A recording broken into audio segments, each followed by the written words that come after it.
Story 1. Mom wants me to marry my creepy stepbrother, pay his debts, and have his baby. Now she also started lying about the inheritance and is harassing me at work. I, 29F, have an older stepbrother, Chris, 42M, who has been a nightmare since the day my mom married his dad. Let me give a bit of background. Our parents married when I was 4 and he was 17. Both our parents were widowed. After their wedding, we moved to the U.S. since my mom had American citizenship through marriage. I was born in the U.S. too, but after my dad died when I was 1, my mom and I moved back to Colombia. Stepdad got his residency through marriage and my stepbrother because he was a minor. My stepbrother wasn't a big fan of me. My only memories of him are just constant bullying. He would be left in charge of me since he was studying locally and lived with my parents, but mostly his babysitting really meant things like locking me in the guest bathroom or the shed outside. He would steal my lunchbox whenever he was the one who dropped me off at school. He even began to harm my pets. I have an old cat that has been with me for almost 22 years. He tried more than once to run her over with his car. My parents never believed any of it. He's the classic golden child. My mom absolutely wanted a son instead of a daughter, so my stepbrother took priority over me. The bullying just kept getting worse and creepier. He had this long key for the bathroom. The door was designed in case it got locked by accident. One could open them by inserting a long stick or key through a small hole on the outside. He would use it to walk in on me showering. My underwear would disappear sometimes, and I know for a fact it was him. He also started taking pictures of me sleeping. One night, I woke up to him taking care of himself next to me while I slept. I yelled obviously. My parents came over, but he wasn't in trouble. I was 4, tempting him. I was 14 when this happened, he was 27. No one helped me, and he got bolder until he did something I am still in therapy for. When I was 16, it got to a point where I called my biological half-older brother, Sam, 48M, and son of my biological father's first wife, to see if I could live with him and his wife, Sandy, during my last 2 years of high school. When Sam found out what was going on, he confronted my mom. My mom didn't care and just told him to take me. So long he never asked her for money. Done and done. My brother and his wife became my legal guardians and took me in with my cat and the old family dog, since I didn't trust leaving any living creature with Chris around. My parents never checked on me. My extended family from my father's side knew what happened, and they immediately got together to ensure I could finish school well and go to college. I don't know my maternal family at all.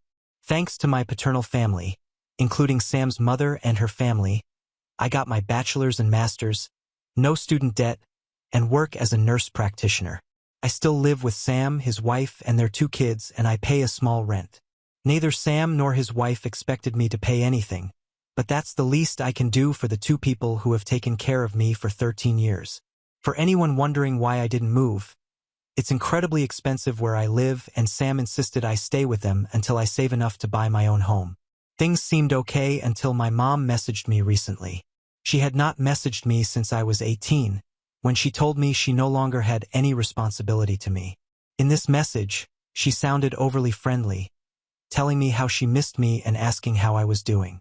I was a bit creeped out but decided to be nice, telling her about what I had done since leaving her care. She seemed very interested, since apparently she knew I was a nurse, but not what kind I was.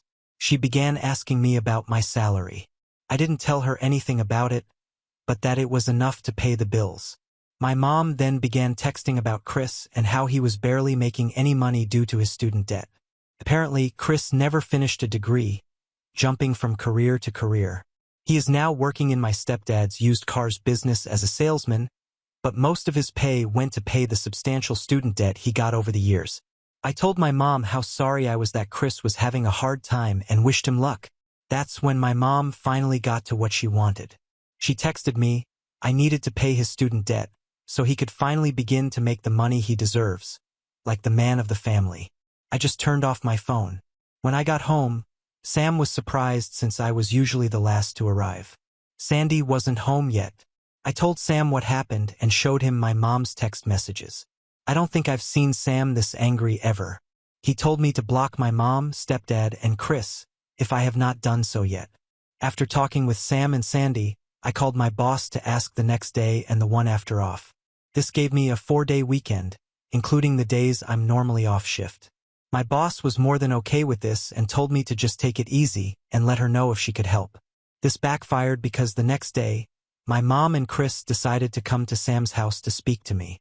I was alone since Sam and Sandy were at work and the kids were at school. I immediately called Sam and told him what was going on. He told me not to open the door and that he was on his way. My mom spent the whole time screaming that I owed them for raising me and that my sweet brother deserved the money. Chris was going around trying to find a window or door unlocked. There wasn't any since the windows have safety bars and the only other door is in the closed garage and one in the yard. The yard one was locked and, just in case, I locked the one in the garage. I won't post what he called me when he saw me from one of the windows, but basically he pretty much told me they should have thrown me away when I was a baby since I grew to be what I am. He pounded in one of the windows so hard he actually cracked the glass. Eventually, he gave up and went back to the front door, clearly trying to kick it down. I didn't have anything to worry about, the door was a security door, but I was still very scared. Between yelling, threatening, pleading, and insults, I finally heard Sam screaming to them to get lost. I only saw things from the window. Sam pretty much dragged them both off the porch. They got to a point I couldn't hear, but I saw my mom and Chris pale and look scared before they pretty much ran to their car and drove off way past the legal speed limit. Sam came in a bit after and immediately went full overprotective brother mode asking me if I was okay. He kept saying sorry and hugging me. Sandy arrived almost immediately after and she looked like she was about to commit a felony. Apparently, Sam threatened him with filing charges for what he did to me when I was 16. My brother's ace, my stepdad, was willing to testify against his own son.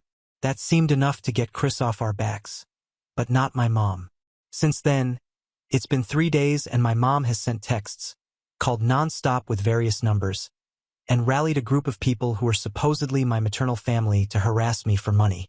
She claims that money should legally be hers since she's my mother, that it's my late father's, miss child support.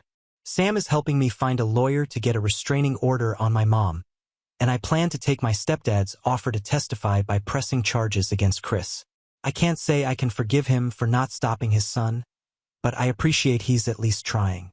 I don't know the details, but Chris did something to a relative of his dad, and since then, they had a really bad fallout. I took my boss's offer and will be on vacation for a few more days, but here it is, my vacation days are getting eaten up, and my therapist might need a therapist after.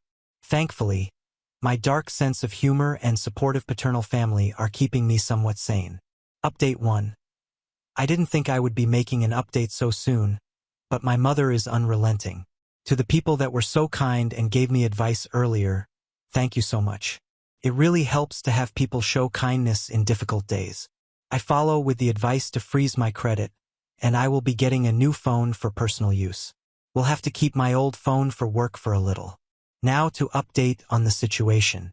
We are going through with pressing charges and might do a civil lawsuit for 2 years of child support my mother owns. We are not sure yet of our chances on it, but my brother's wants to go scorch earth. As for my mother, she began a new campaign. She's been posting about me, false accusing my stepbrother Chris of SA. She's been accusing me of being a temptress that tried for years to sleep with my brother, and even got a few relatives, who I just found out are my aunts, to join in, saying they were witnesses. I never met these women in my life. My stepfather actually commented in her post, saying my mom was lying and accusing his own son of being a pedo. That's how I found out what was the big fallout between them. Stepbrother went after one of stepfather's nieces. I don't know the girl's age, but she has to be about my age if I'm thinking of the right person. If not, she's younger than me. A lot of my biological father's relatives have also gone into social media to call out my mother, saying she had always claimed she was an orphan and had no family, while now she has 3 sisters. It's a mess. I'm just watching for now and being a stay-at-home aunt.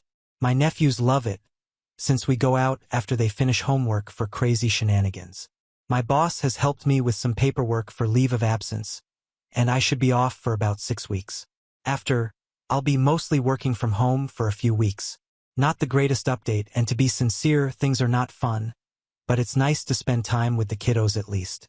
Also, Forgot this, no, my mom is not likely sleeping or in a relationship with my stepbrother. Some people had mentioned this. My mom always wanted a son. I was a disappointment because I was born a girl. She treats my brother like he's her real son, and I think she truly loves him as a mother. She made sure to tell me how disappointing it was for her when I was born. Update 2. I hope the title is okay for the rules. I was recommended to post here but wasn't sure where to start. My mother was widowed when I was 1 year old. My biological father was much older than her. She was a second wife with 20+ age difference.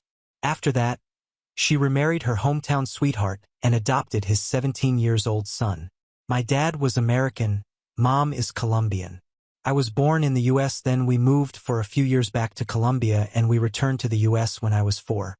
My whole life my mother constantly complained about the fact I was a girl. She would say things like, "If you were a boy, maybe we could have gotten more from you, father," or "Girls are so useless." All I was for her was the problem child. She took my inheritance and squandered it mostly on things for my stepbrother.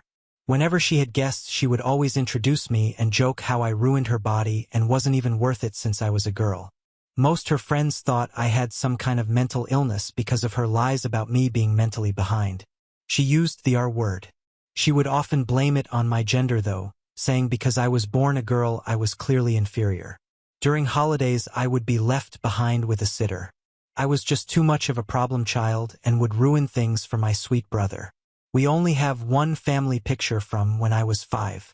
If I got anything nice with my own money, my mother would take it from me. If it was something like makeup or clothes, saying I wasn't attractive enough or worthy enough to have such nice things, I should just stick with a plain face since it will make it easier for me to find a job. When I was done with high school, she had no intentions of letting me go to college. But the worst part is she never protected me. My stepbrother is a predator. At first he just bullied me, stealing my food, locking me in dark places. When I hit puberty though, he began to do worse things, walking on me when I showered even if I locked the door, stealing my underwear, watching me sleep, and he even SED me when I was 16 and he was 29. My mother blamed it on me, saying I was tempting her poor sweet boy. I was saved by my biological half-brother and his wife. They took me in at 16, finished raising me and put me through college with the help of my paternal family. Even my father's first wife pitched in and has always been kind to me. She's more a mother to me than my mother was. Now I'm 29 years old. I have a good career as a nurse practitioner and I'm saving to buy my own home. My mother found out about this and has been demanding I give her my money because she is my mother and my money should be hers. She also demands that I pay my abusive step-brother's student loans. Since I refused to fall on my dear mother's demands, she has now gone online to post I'm a temptress that is trying to ruin her son's life and that I refuse to pay her back for all the care and love she gave me over the years. She even had some women that are supposedly my aunts join in this. I never met any of my maternal family. As far as I knew, my mother was an orphan. Now, I suddenly have 3 aunts that have seen how bad a person I am. Update 3. So this might be my last update on the with my mother and stepbrother since we're finally starting the legal fights, but I finally had a good laugh. In my previous posts I haven't said a lot about my biological father. He died when I was 1 year old, so I never really met him. I have one picture of him holding me when I was an infant. I mostly know him from stories from his family. What I do know is he was a man of means. He had a lot of assets that he had carefully divided in his will. Not like so rich I'll never have to work type, just rich enough that I would be able to live comfortable so long I worked and did right by my finances. I was not aware he had made sure to leave me with anything. Neither did my half-brother Sam, his son with his first wife. I'm the daughter of an affair partner turned second wife. My understanding was that anything I inherited was wasted by my mother to buy things for her predator stepson Chris, who she prefers to me. He was my abuser growing up. In her words, daughters don't need inheritance. Just marry a wealthy old man like me. Well, since my mother and Chris have been harassing me lately, we drove to my dad's lawyer to get some things we need for my dad's records for the lawsuit we are planning. He's a sweet older man, kind of looks like my dad a bit and was my dad's best friend. When we met, he received me with a hug and told me how happy he was to finally meet with him. His wife was there too, and she also gave me a big hug and told me we needed to have dinner at their place. Once we all caught up, we found my mother had been faking receipts to get money for my trust. A lot of it. Some of it from when I was under Sam's guardianship, and she's not the executive of my trust. She had to provide receipts for anything. She's been sending receipts for me because I'm still in medical school. I finished school in 2021. Well, her meal ticket not only got torn, and now she's in big trouble because this is fraud, and basically my hands are tied about pressing charges or not. She claims me as a dependent on her taxes, so my dad's lawyer would refund her for her expenses. He basically told me there's just no way we can keep this just in civil court. He had to contact IRS and the police. Doesn't help she's been using my social security number for some things she shouldn't. Thank you for the people that advised me to freeze my credit. You guys saved me for sure. I probably won't be able to post for quite a while, and I'm going to be incredibly busy. I'm just mentally exhausted about how much has happened. I wouldn't have done anything about my mom using my trust if she had left me alone. I wouldn't even know about it because the trust is set for me to take over it with proof of marriage or graduating college, and since I didn't know about it, I never sent the required paperwork to take control. She could have milked it dry if she left me alone and just kept sending fake information. I am in the process to get what's left of my trust. There's quite a bit in it and should be enough for me to get a house or condo if I mix it with my savings and still have left over to invest or do other things safely. I might wait for a while to buy anything though.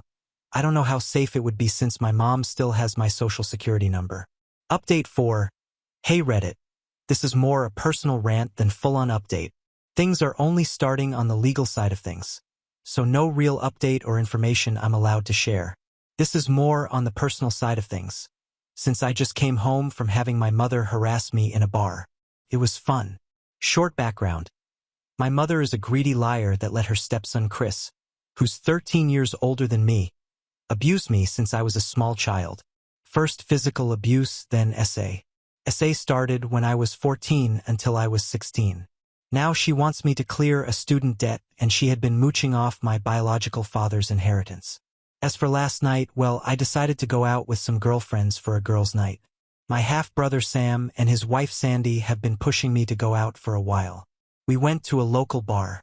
I mostly stick to the stools by the bar as I'm a massive introvert, but I like seeing my friends having fun. So I was simply drinking and talking to the bartender in passing. Well, my good mood was ruined when I noticed my mother, thank F alone, walk to me. The moment she saw me, she pretty much launched herself to hug me and began crying, saying how much she had missed me and how different I looked. I was trying really hard to get away from her, but she began causing a scene. She started begging for us to reconcile, that she was sorry I took my stepbrother's affection the wrong way, that they both love me and want me to live with them. She was loud and people were looking at me. Some even looked sorry for her, and I had people encouraging me to hug my mom back. It was embarrassing and just so wrong. I just exploded and told her to leave me alone and walked out. That was even worse because she kept following me with 2 or 3 randoms, calling me an terrible daughter. She just kept swearing Chris truly cares for me and wants us to be a family again. She even said that he found me so beautiful that he couldn't help himself when he SED me. She said when he made love to you, I was a minor when he attacked me, he was almost 30. I just started crying and screaming at her to go away and leave me alone. Thankfully, one of my more sober friends called Sam, and he came over very fast. He scared away my mom and took me home. I'm now 100% sure I don't want to go out. For people wondering why I never called the cops, I called the cops since I was 11 to report the abuse. I reported at 16 what he did to me. They took his side. I don't trust them. I truly believe cops don't care about SA victims. I'm just writing this to get it out of my system. My therapist is unavailable, so Reddit is the next best thing. Update 5. Hey. Been a bit. Sorry for the radio silence. I had some people asking for updates, but things had been pretty quiet until this weekend, so I had nothing to post. I know people usually do a recap app or something like that, so TLDR, my mother has always preferred my F29 stepbrother Chris M42. He was my abuser growing up. Inside me went from the time I was 11 to 16 when I moved with my half-brother after the worst attack. I recently was tracked down by my mother, and she, along my stepbrother, have been harassing me since. Currently, I'm on a legal fight against them to recover some stolen inheritance from my father and trying to get an RO among other matters. This weekend, once again, my mother decided to accost me at work. I was working from home doing clerical work for the clinic I work at. I'm a nurse practitioner, but took some clerical duties to be able to work from home when the mess with my mother and Chris began. Since then, the time I could work from home has ended, so I am back in the clinic taking patients. For the most part, Saturday went well and quiet. Sunday, however, I noticed someone that shared my mother's name but not her last name. My mom has a very unique name, very old-sounding, and I've seen it only twice in my whole life. Of course, there's a big Latino community where I live, so I just assumed this was another person. We're from a Colombian family, though I was born in the US to an American father. Lo and behold, it was my mother using a fake last name. When I saw her, I immediately called my boss. She's aware of the situation and immediately went to ask my mother to please leave the premises.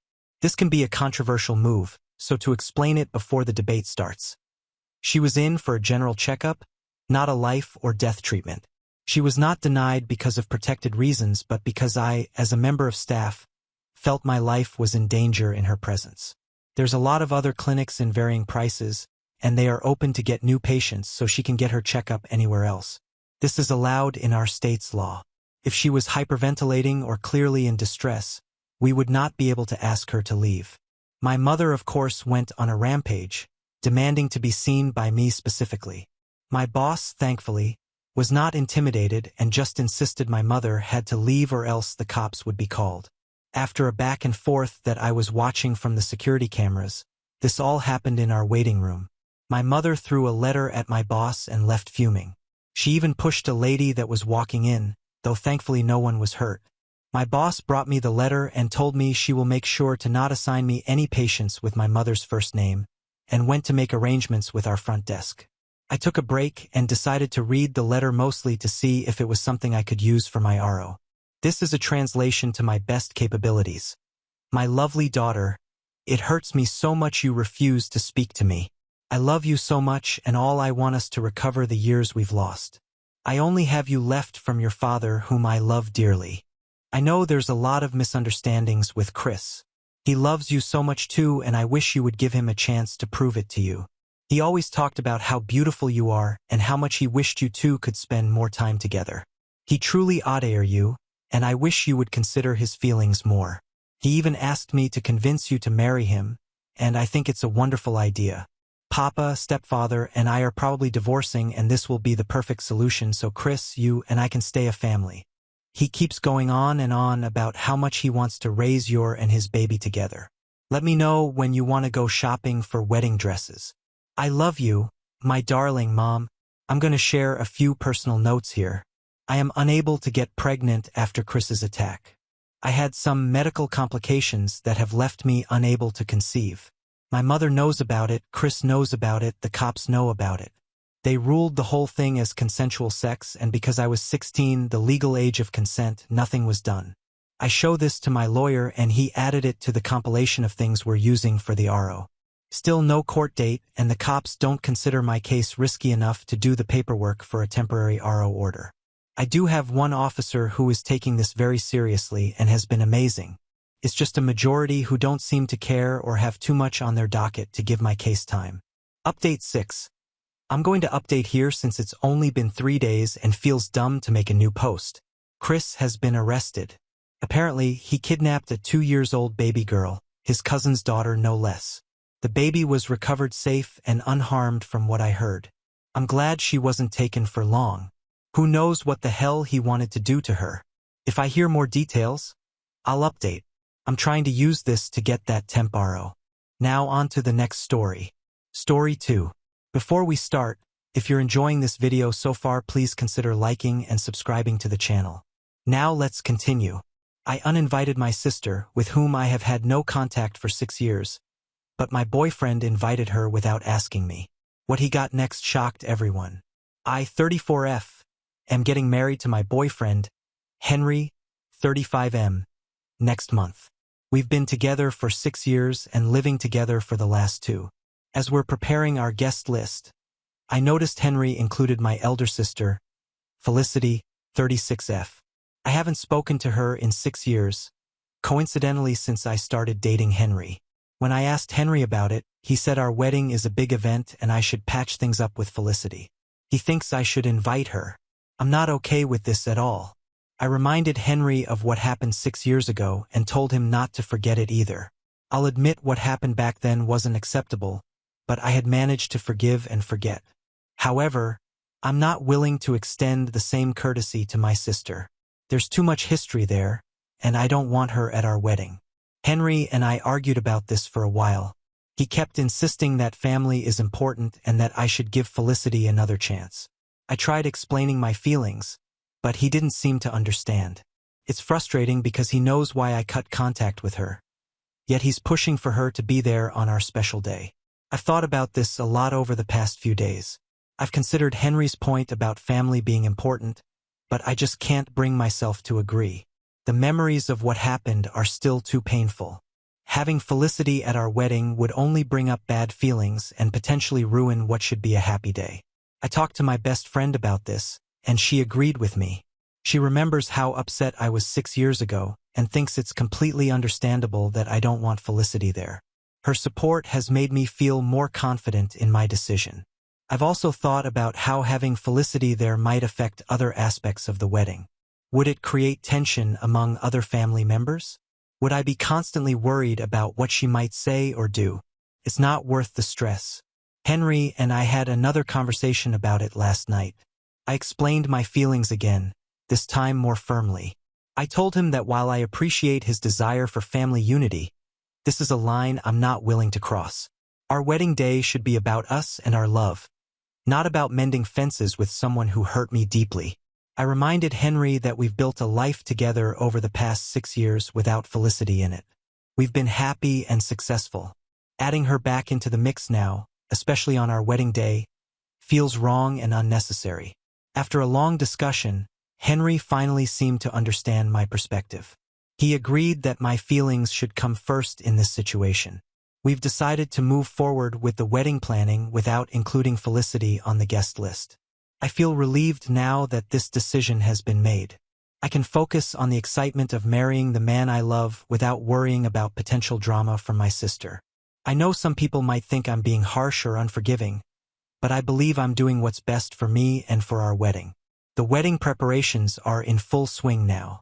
We've booked a beautiful venue, a rustic barn that's been converted into an event space. It's perfect for the autumn wedding we've always dreamed of. The florist is working on arrangements with deep reds and oranges to match the season, and the caterer has put together a menu featuring local seasonal ingredients. I found the perfect dress, a simple but elegant A-line gown with lace sleeves. Henry and his groomsmen have their suits picked out, and we've settled on a color scheme for the bridesmaids. Everything is coming together beautifully. Our guest list is nearly finalized. We're expecting about 150 people, a mix of family and friends from both sides. It's been a bit challenging coordinating with Henry's family who live out of state, but we're making it work. Everyone seems excited about the wedding, and we've been receiving RSVPs steadily. Despite all the joy and excitement, there's still a nagging feeling in the back of my mind about Felicity. Part of me wonders if I'm making the right decision. Am I being too harsh? Should I be the bigger person and extend an olive branch? But then I remember the hurt and betrayal I felt 6 years ago. The pain may have reduced over time, but it's still there. I think about how I would feel seeing her at my wedding, how it might bring back all those negative emotions on what should be the happiest day of my life.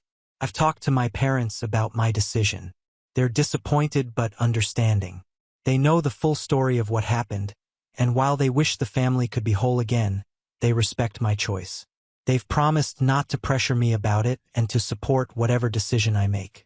As the wedding day gets closer, I'm becoming more certain that I've made the right choice.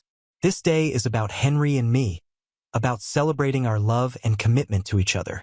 It's not about family drama or trying to mend broken relationships. I'm looking forward to our wedding day, to walking down the aisle and seeing Henry waiting for me at the altar. I'm excited to dance our first dance as a married couple, to cut the cake, to throw the bouquet. These are the things I want to focus on, not worrying about potential conflicts with my sister. So am I bad for not inviting my sister to my wedding? I don't think so. I think I'm protecting my own happiness and ensuring that our wedding day is as joyful and stress-free as possible. But I'm open to hearing other perspectives. What do you think? Update 1. It's been about a week since my last post, and things have taken an unexpected turn.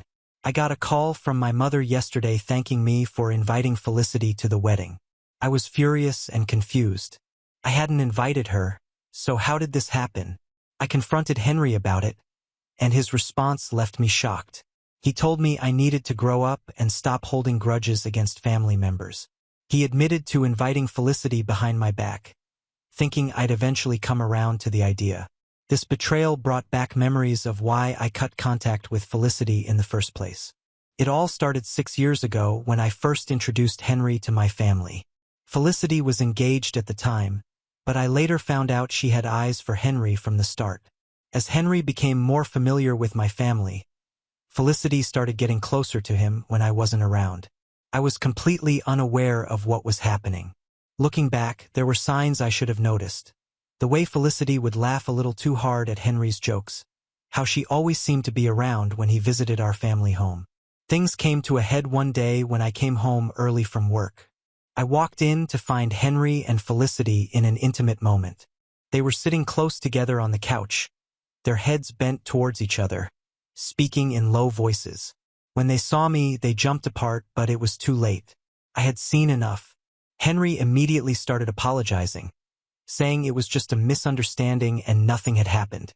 But Felicity's reaction was what really hurt me. Instead of apologizing or showing any remorse, she actually boasted about the situation. She said she was more beautiful than me and that Henry liked her more. Our argument escalated quickly. Harsh words were exchanged, and years of sibling rivalry and resentment came pouring out. In the heat of the moment, I told Felicity I never wanted to see her again. I grabbed Henry's arm and we left. After that day, I cut all contact with Felicity. I changed my phone number and blocked her on all social media. I even asked our parents not to give her any information about me. It was a drastic move, but at the time it felt necessary for my mental health. Henry and I moved in together shortly after. We had a lot of long, difficult conversations about what had happened. He swore nothing physical had occurred between him and Felicity and that he had no feelings for her. He said she had been flirting with him, but he hadn't known how to handle it without causing family drama. Took time, but I eventually forgave Henry. I chose to believe him when he said nothing had happened, and I appreciated that he was willing to cut ties with my family to support my decision. We've built a good life together over the past 6 years, and I thought we had moved past all of this. But now, with Henry inviting Felicity to our wedding behind my back, all those old feelings of betrayal and hurt are resurfacing. I'm starting to question everything.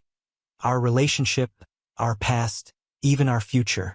I've spent the last day thinking about what to do. Part of me wants to call off the wedding entirely. Another part wants to go through with it but uninvite Felicity. And a small nagging part wonders if I should just give in and let her come. The more I think about it, the more upset I become. Henry knew how much this would hurt me, yet he did it anyway. He went behind my back and made a decision about our wedding without consulting me. Feels like a huge breach of trust. I've been replaying the events of 6 years ago in my mind, wondering if I missed something. Was there more going on between Henry and Felicity than I realized? Did I forgive too easily?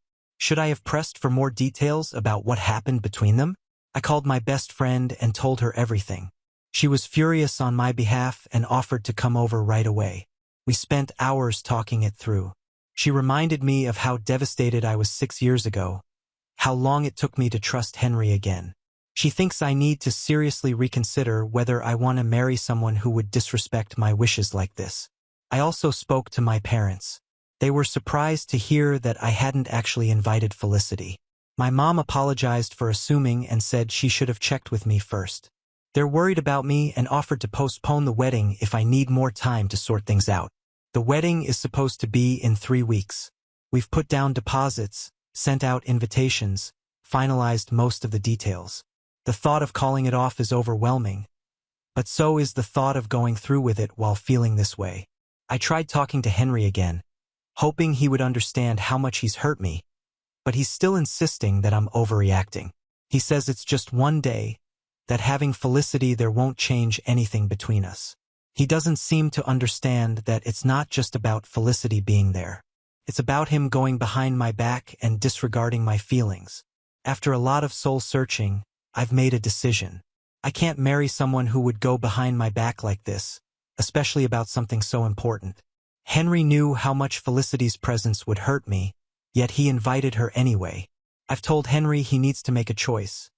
Either we have our wedding without Felicity, or we don't have a wedding at all.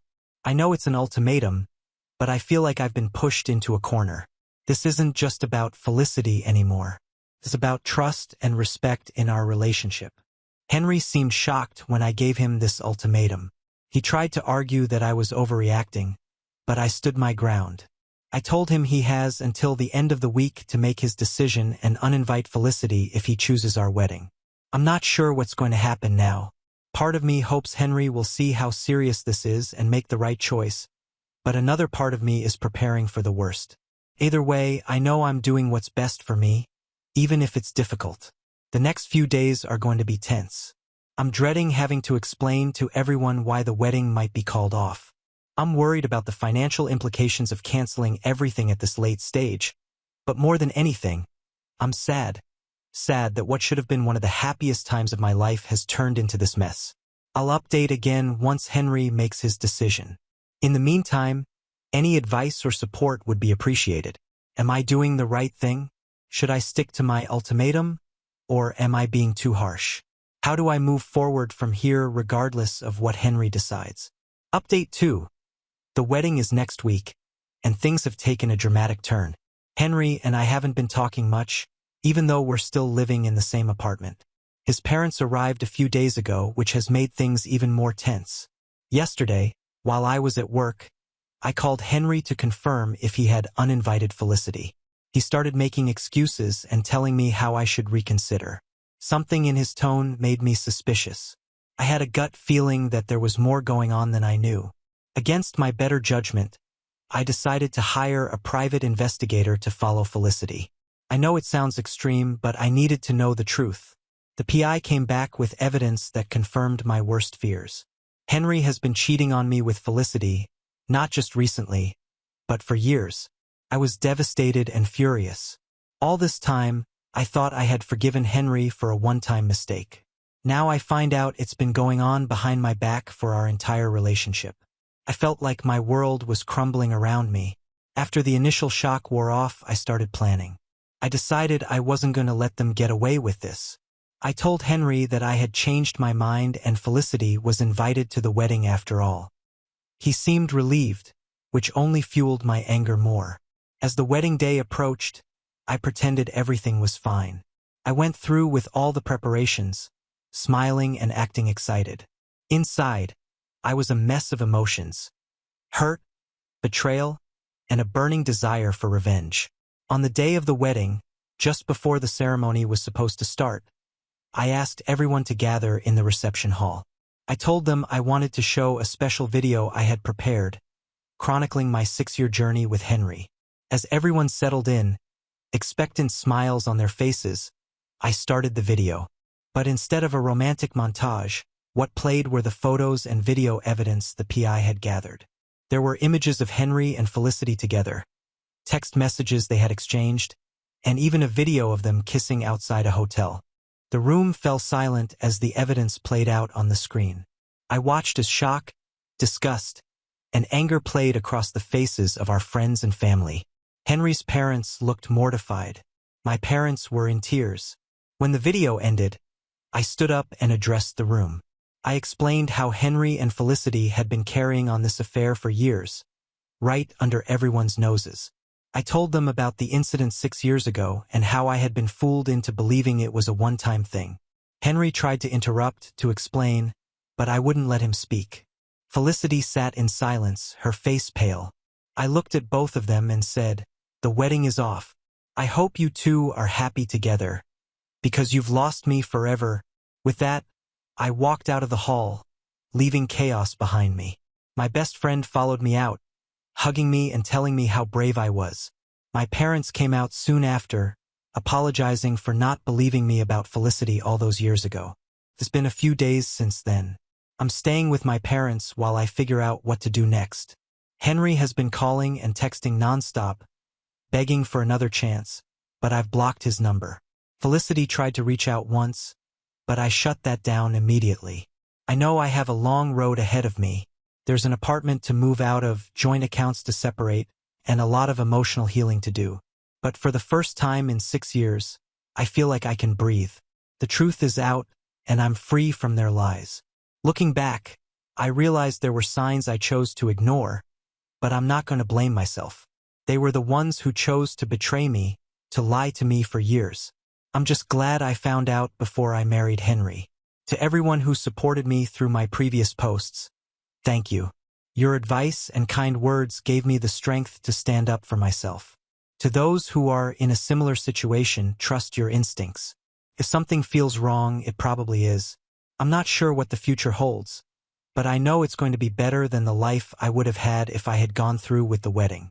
It's going to take time, but I'm going to be okay. The support I've received from friends and family has been overwhelming. My best friend has been by my side constantly, helping me deal with the aftermath. My parents have been incredibly supportive, offering me a place to stay and helping me navigate the legal aspects of canceling the wedding and separating my life from Henry's. I've started therapy to help process everything that's happened. It's going to be a long journey, but I'm committed to healing and moving forward. I'm focusing on self-care and rediscovering who I am outside of my relationship with Henry. To those who might judge me for how I handled the situation, I understand it wasn't the most mature way to deal with it. But in that moment, facing the ultimate betrayal, I needed everyone to know the truth. I needed Henry and Felicity to face the consequences of their actions. I'm taking things one day at a time. Some days are harder than others, but I'm slowly starting to feel like myself again. I'm grateful for the support system I have and for the strength I found within myself. Thank you all for listening to my story. If there's one thing I've learned from this experience, it's the importance of trusting your instincts and valuing yourself. No one deserves to be treated the way Henry and Felicity treated me. I'm focusing on healing and rebuilding my life now. I've started a new hobby, painting, which has been surprisingly therapeutic. I'm also considering a career change, something I've wanted to do for a while but never had the courage to pursue. To anyone who might be going through something similar, remember that you deserve honesty, respect, and true love. Don't settle for less, and don't be afraid to stand up for yourself. I don't know what the future holds, but for the first time in a long time, I'm excited to find out. Thank you again for all your support throughout this journey. This meant more to me than you could ever know. Now on to the next story. Story 3. Brother's bride banned me from their wedding for being bi, so my parents disowned him, and now his in-law is harassing me cause of this. So my brother's wedding happened 2 days ago, and it turned into a complete chaos, which I know even though I don't were there. You might wonder why I didn't attend the wedding if it's my brother's. Well, it's because of his wife's family. He did send me an invitation to the wedding because he wanted me there, but his fiancée told him I couldn't attend because I had a boyfriend. You might be confused, but I'm a man, a bisexual man to be exact, and I have a boyfriend who I wanted to bring to the wedding.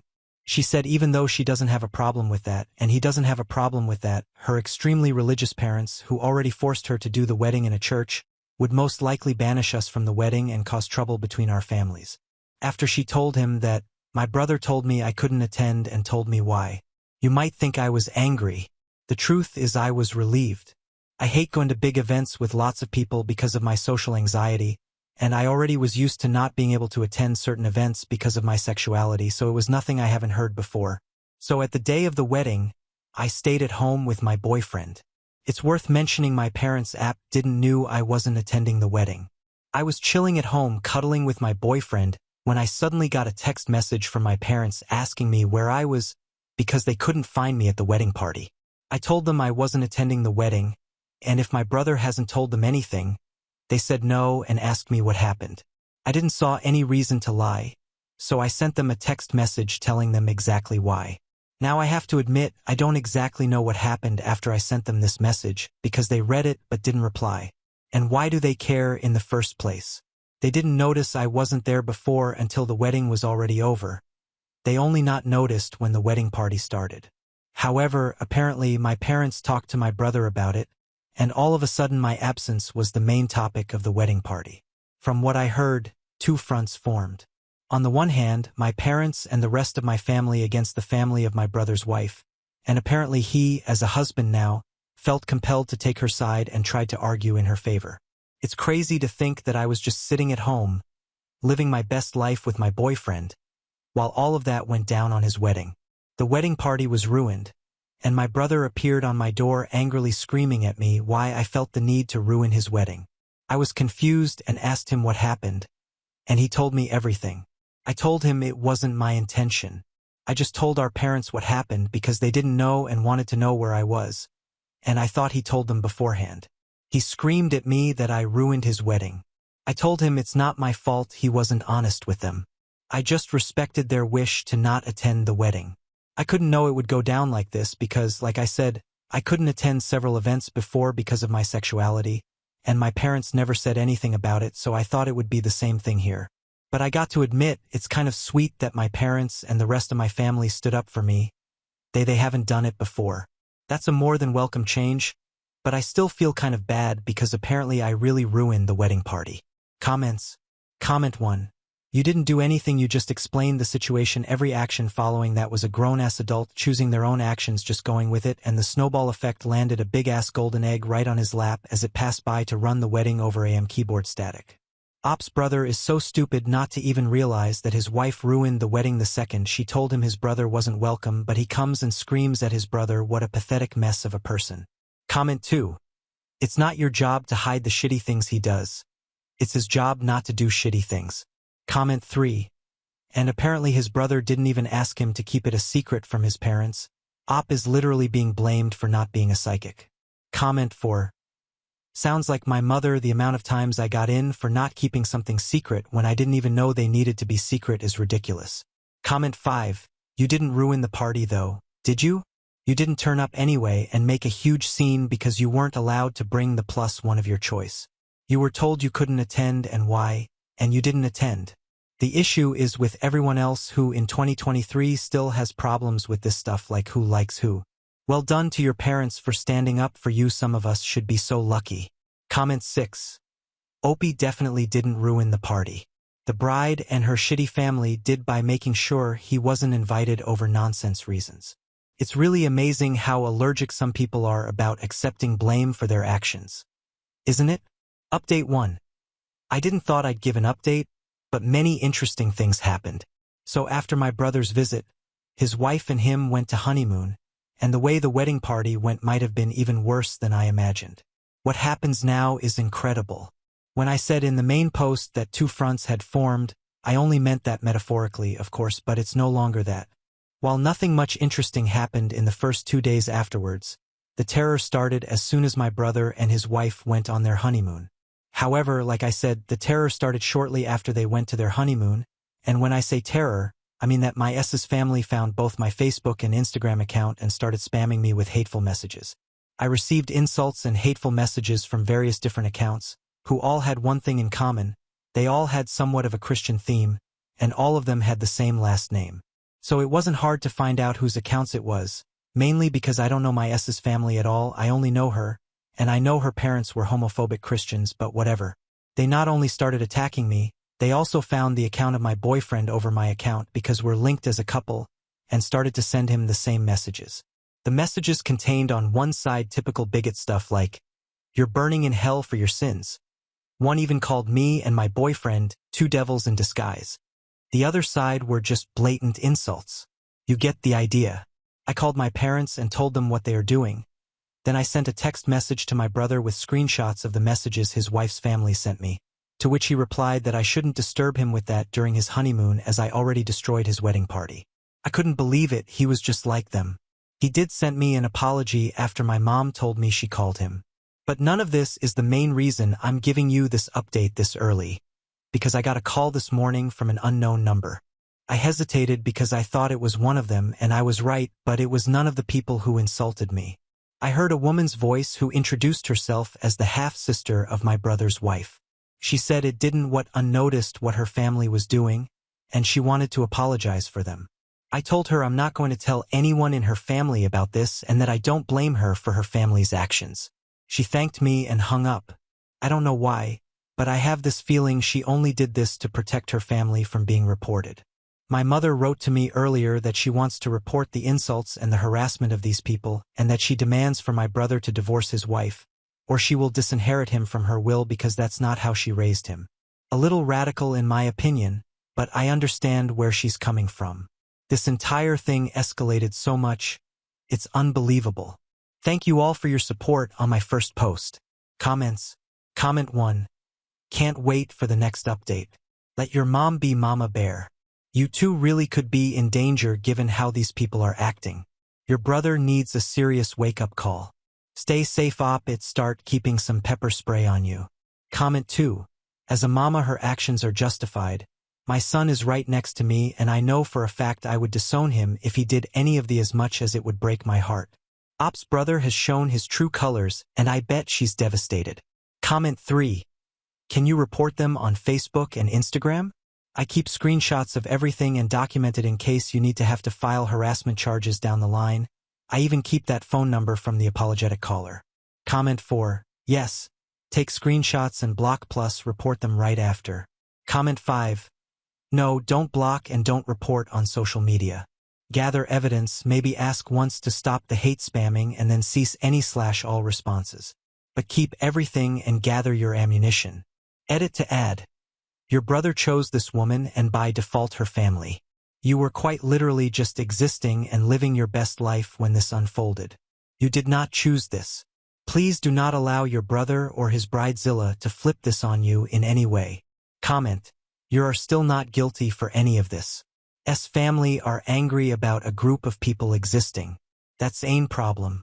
They choose to be angry, they choose to be hateful and that choose to attack you for who you are. Just keep being you, but I would indeed document all the messages you get and whom you get those from in cause you need to report them. Update 2. Why am I so casual about this entire situation? Some of you were wondering why I seem so calm and casual in the update when I'm discriminated against. The truth is that I am in a relationship with my boyfriend for 3 years now, and the things that happen now are nothing compared to what I've been through. I receive hateful messages almost daily, not only from their accounts but in general, and I learned to ignore that. There have been way worse situations, such as when my boyfriend went to visit his family, and I couldn't go with him. We kissed each other goodbye on the train station, and when the train left and no one saw it, a group of guys attacked me. I was sent to hospital because of severe injuries, just to give you an idea what I had to deal with in the past. And don't get me wrong, we will report my S's family, but what they are doing is nothing I haven't seen 1,000 times before. Comments. Comment 1. Sometimes as a cisgendered white bloke I see myself wondering how the do women/black people/rainbow crowd can take that kind of without punching someone. I usually come to the conclusion that it's because I've never had to grow in a world that treats me like that. Comment 2. You're getting used to the discrimination. You learn to ignore it to protect yourself. If you'd always let those things get to you, wouldn't survive for long. It's a coping mechanism. Comment 3. Did they at least catch the guys who beat you up? Are there hate crime laws in your country? Opie. Yes, there are luckily. However, I never pressed charges because I couldn't remember any of their faces. I was busy protecting mine. Update 3. It's been a few days. First of all, me and my boyfriend are fine. Luckily for us, they didn't go any further than their text messages. My mom filed a report against them. I don't know the current situation about that, is I haven't filed the report myself. The reason I update you is a different one. First of all, one person in my S's family is actually going to testify in my favor and against her family. It really takes courage to do so. It's the same person that called me in the last update. Somehow they found out that she is into women, no reason to hide it anymore. However, she said she's fine and is going to stay at a friend's house. I have so much respect for what she does. Imagine the strength you need to testify against your own family. I now feel bad for assuming she only called me to save her family from being reported. More importantly, what is the current situation with my brother? Well, my mom talked to him and told him to leave his wife or she will disinherit him from her will. He decided to stay with his wife, and my mom made her threat come true. He's no longer in her will. My father did the same. When I visited them, I also told them that I wish that this entire situation went different. They assured me it's not my fault, but I feel like if it wasn't for me, then my family wouldn't be ripped apart like this. Haven't talked to my brother since then. My boyfriend feels similar. He also told me he kind of feels responsible for all this chaos. I assured him it's not his fault, but honestly, I wasn't even sure if I could say this in my position. On the other hand, it was my Sil's family's bigotry that ruined everything, and everything would have been fine if I could have just attended. But now it's time for me to grow distant to this situation. We see what the report will do. I followed your advice to document everything. The insulting and harassing messages continued until 2 days ago, so I have much to say about them. Unfortunately, homophobia is still very much normalized in our society. I already said it in a post in my profile, but the reason I'm so calm and casual about the situation is the simple fact that I'm used to situations like this. They don't get to me anymore. If I let any insult get to me, I wouldn't make it for a long time. It's a coping mechanism. I've been into situations where I was sent into hospital because I kissed my boyfriend in public, so insults and harassment like theirs is nothing I haven't seen before. I want to say thank you for all your support on my first 2 posts. Comments. Comment 1. Why your brother should be ashamed of himself. He married a homophobic witch, and he's staying with her knowing what she and her family think of you. He deserves his karma with that toxic family. I'm sorry you and your boyfriend are suffering due to them. Best of luck for the future. Comment 2. I think he secretly or not agrees with their ideology of hate. Sad. Comment 3. Definitely so, since he didn't care about being disinherited by both his parents.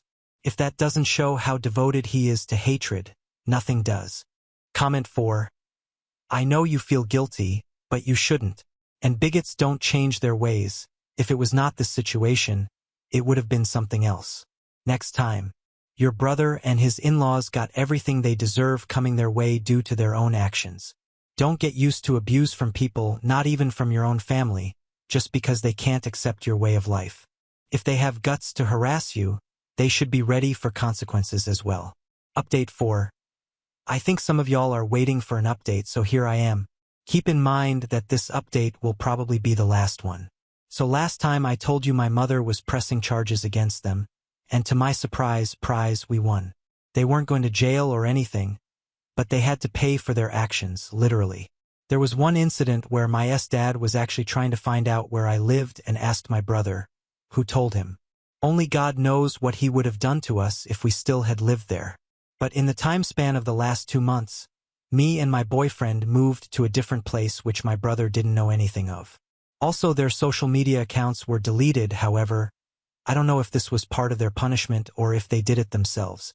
My mom has also carried out the threat towards my brother and disinherited him from her will. After he came back from his honeymoon, he begged her to put him in again. She said only if he apologized to me. She invited me and my boyfriend over, and my brother sat in the living room with this mad look on his face. She made him apologize, but I didn't accept this apology because I could tell it wasn't sincere. He did it because he had to, and not because he was actually sorry. I told my brother that I am disappointed in him for who he became. Before that, we had this huge bond, usually never judged each other for stuff like this, and all of a sudden, he has such a problem with me having a boyfriend. I just don't get it. I told him that I miss the old him. He didn't respond to anything. He just sat there quietly staring at the bottom. After I finished, he just got up and left. This was the last time I spoke with him, and it's already been a few weeks since this happened. My parents paid much more attention to the discrimination I faced since this incident. They wanted to learn more about the problems I face as a queer person. I really love them. My dad even got a bisexual pride flag for me and asked if he could hang it in our bedroom. I love that I have such great parents. I just wished for my brother to become the person he once was. By the way, since the case was with my family is over, I didn't heard anything about their lesbian daughter. She supported us during the process, but we lost contact afterwards, and I just hope she's fine. Comments. Comment 1. Wow, that your brother gave his Phil your address, knowing full well that he meant to do you harm. That would have ended it for me. No coming back from attempted assault. Comment 2. I agree. The moment I read that, I basically regarded him as irredeemable. The fact that your parents would still have him in the will after just an apology makes me feel they are wonderful people. Sad to see an incident take place, but glad you could learn you have such supportive parents. And I'm sorry for the loss of your brother in the sense that he's chosen this hill. Comment 3. It's quite sad that your brother grew up to be this way, even after having such wonderful parents. Comment 4.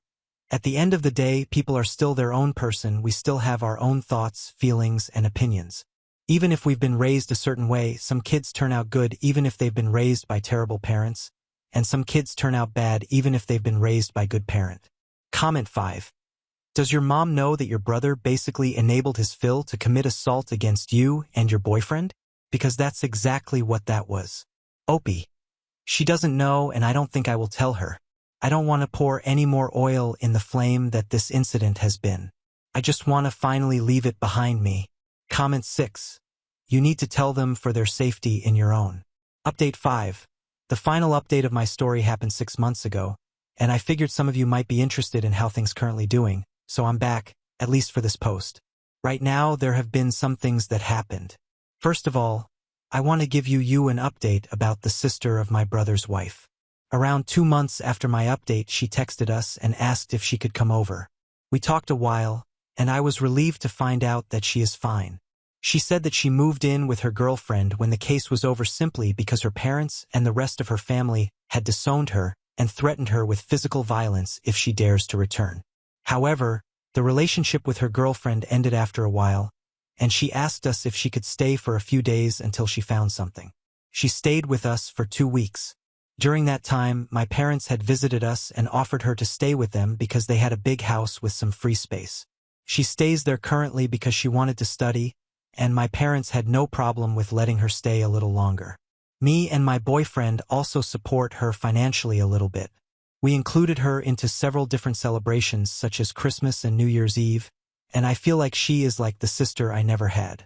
What's probably more interesting for you is how my brother is currently doing. The truth is, I don't know exactly. We haven't talked since the apology. However, he actually tried to attend our Christmas celebration party. But the moment he appeared, my dad kicked him out and said that, and I quote, "This homophobic rubbish is no longer all out in my house. I love him." Optu, of course, both went through with disowning him.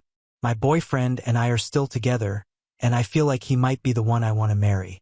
This entire situation made our bond so much stronger. I plan on proposing to him, but there are so many ideas floating around in my head for the proposal that I can't really decide which one.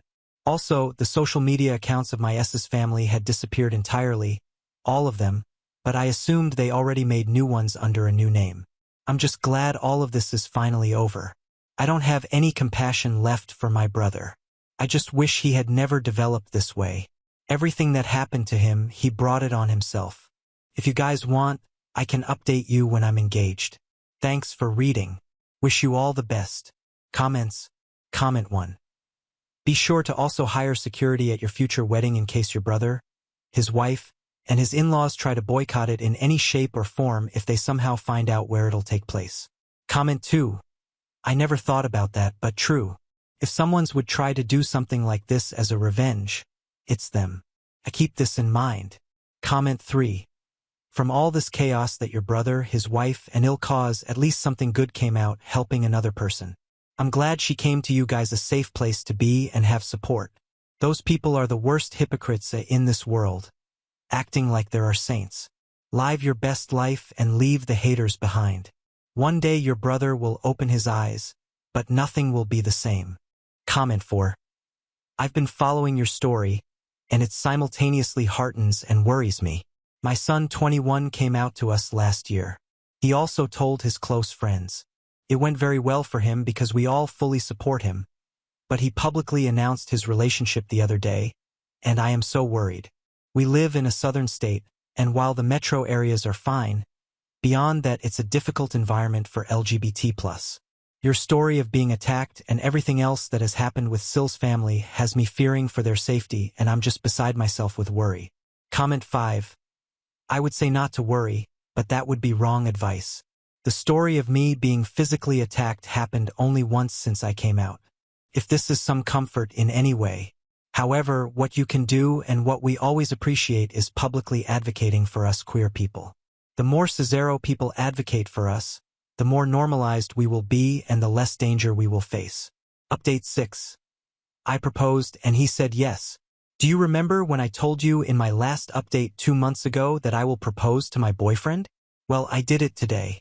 I brought up so many ideas that it was really hard to decide, so I gave him some subtle hints, not too obvious, just enough to see how he reacts and then decide based on his reaction. In the end, I made a photo album of us, featuring the most important events in our relationship. Each of them had a thought of mine and a caption below them. Some of them were meaningful, but some of them were just random, like one photo of us eating at his favorite restaurant at his birthday, and the caption just says something like, "Damn, that pizza was good." That made him laugh. We walked to his favorite spot in town, which is a wonderful lake. That is where I gave him the album and told him it's a present and to look through it. He was focused and didn't notice what I was doing behind him, as I just told him I was getting something I forgot. I positioned myself behind him, and that is when the last page came into play. That page had a photo of me holding the ring in the same way I positioned myself behind him, looking straight at the camera, and the caption says, "Hopefully he says yes." He turned around in disbelief and started crying almost immediately when he saw me. I couldn't even finish the question, and he already said yes. It was exactly how I hoped it would go. I always dreamed of making my proposal like out of a romance novel, and I was successful. So yeah, that's it, I'm gonna marry him.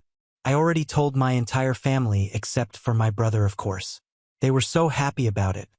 Especially my mom and new sister shrieked out of excitement on the phone. I assume my brother knows anyway, considering I shared it on Facebook. You guys probably aren't wrong that he might plan something, but if he does, it won't stop us. Do you guys want me to update you when I'm married to tell you about the wedding and everything? Update 7. My boyfriend and I will have a rather unconventional wedding. I just have to tell you guys this. We're currently planning our wedding, and instead of a regular wedding dance, we decided we want to have a lightsaber battle against each other. Of course, it's not just a random lightsaber battle, it's like a choreography that we have to learn. We're both huge Star Wars fans. My dad, who also loves Star Wars, said he wants to join, and he had an idea how to do that. He said to add like a story to it, that he wants to have a lightsaber battle against my fiancé, where my fiancé has to fight for the right to marry me, where my dad would eventually lose, and then I would step in to test my fiancé's strength myself. And there would be a lightsaber battle between us, and then I'd acknowledge his force is worthy enough. I know some might think it's childish, but I'm so excited for it. Our wedding will be a day for people to remember. Comments. Comment 1. They should make the wedding seem perfectly normal, then turn off the lights and start the lightsaber be down the aisle. Comment 2. That's how my friends did their wedding. I did not expect the couple and their families entering the reception hall with a lightsaber battle. It was an all-traditional wedding before that. Comment 3. Trade an homophobic brother for a badass sister. Nothing of value was lost. Also, as a SW nerd myself, I love their wedding theme. Comment 4. The lion, the witch, and the audac. How is there more? I am an elder sister. I have a sister who's 7 years younger than me. I can't imagine not loving her because of her sexuality. Sure, we fight viciously at times for the stupidest of reasons too, but I would always protect her from any real harm. One of the first lessons my mom and dad taught me was that my sister and I are a team, always backing each other for life. I don't get oops brother at all. Comment 5. Good on the folks for being great in the end. Man, that call beaten up story was terrible to read. Is _butter a or scratch not carrots. And he said it as a throwaway line, as if that's just a normal thing to happen. My God, I don't think I'll ever be able to grasp how difficult it is being queer and out in the shitty world. Why the F do people care who other folks love, what they do in their bedrooms, or even what they want to be? Just let people be. How is anyone else's freedom impeding your own? Now on to the next story. Story 4. My selfish mom's abusive boyfriend took my college savings to buy his new house, and mom took his side, saying she had more authority over my money because she gave birth to me. I brought cops to their housewarming party and humiliated them in front of guests. I, 16F, have been living with my mom, 42F, since my parents got divorced when I was 10. My dad passed away 2 years ago, leaving me a significant amount of money for my future education. As I'm not an adult yet, the money was put under my mom's care until I turned 18. About a year ago, my mom started dating this guy, let's call him Mark, 39M. From the beginning, I had a bad feeling about him. He was always loud and pushy, and he drank a lot. At first, he tried to act nice around me, but it didn't take long for his true colors to show. Mark moved in with us about 6 months ago, and that's when things really started to go downhill. He and my mom fought all the time. I mean, all the time. It's constant yelling, slamming doors, and throwing things. I've tried to talk to my mom about it, but she always defends him, saying he's just going through a rough patch, that I don't understand adult relationships. The worst part is, even though they fight so much, my mom seems completely crazy about him. It's like she can't see how terrible he is for her. For me, for our whole family. She's always making excuses for his behavior and trying to smooth things over after their fights. I've been spending more and more time in my room or at my friends' houses, just trying to avoid the drama at home. It's been really stressful, and my grades have started to slip because it's hard to concentrate on schoolwork with all the chaos going on. A few weeks ago, I overheard Mark talking to my mom about buying a house. He said he had some money saved up, but not enough for the down payment he wanted. I didn't think much of it at the time, just glad that maybe he'd be moving out. But then yesterday, everything blew up. I came home from school to find my mom and Mark in the living room looking excited. They told me they had big news. They had just put an offer on a house, and it had been accepted. At first, I was confused. How could they afford a house? Mark doesn't even have a steady job, and my mom's salary isn't that high. That's when Mark, with this smug look on his face, said, "We used that college fund your dad left you. It was just sitting there, and this is a much better investment." I felt like I had been punched in the stomach. My college fund? The money my dad had worked so hard to save for me? I couldn't believe what I was hearing. I looked at my mom, expecting her to say it was a joke or a mistake, but she just nodded along with Mark. I lost it. I started yelling at them, asking how they could do this to me, how they could steal my future like that. Mark just rolled his eyes and muttered something about me being a dramatic teenager. But my mom, her reaction was what really broke my heart. She looked at me with this cold expression and said, "I'm your mother. I gave birth to you. I have more right to that money than you do. We're using it for our family's future." I couldn't believe what I was hearing. Our family's future?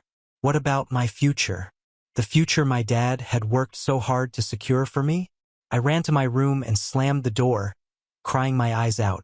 I've been in here ever since, trying to figure out what to do. I feel so betrayed and helpless.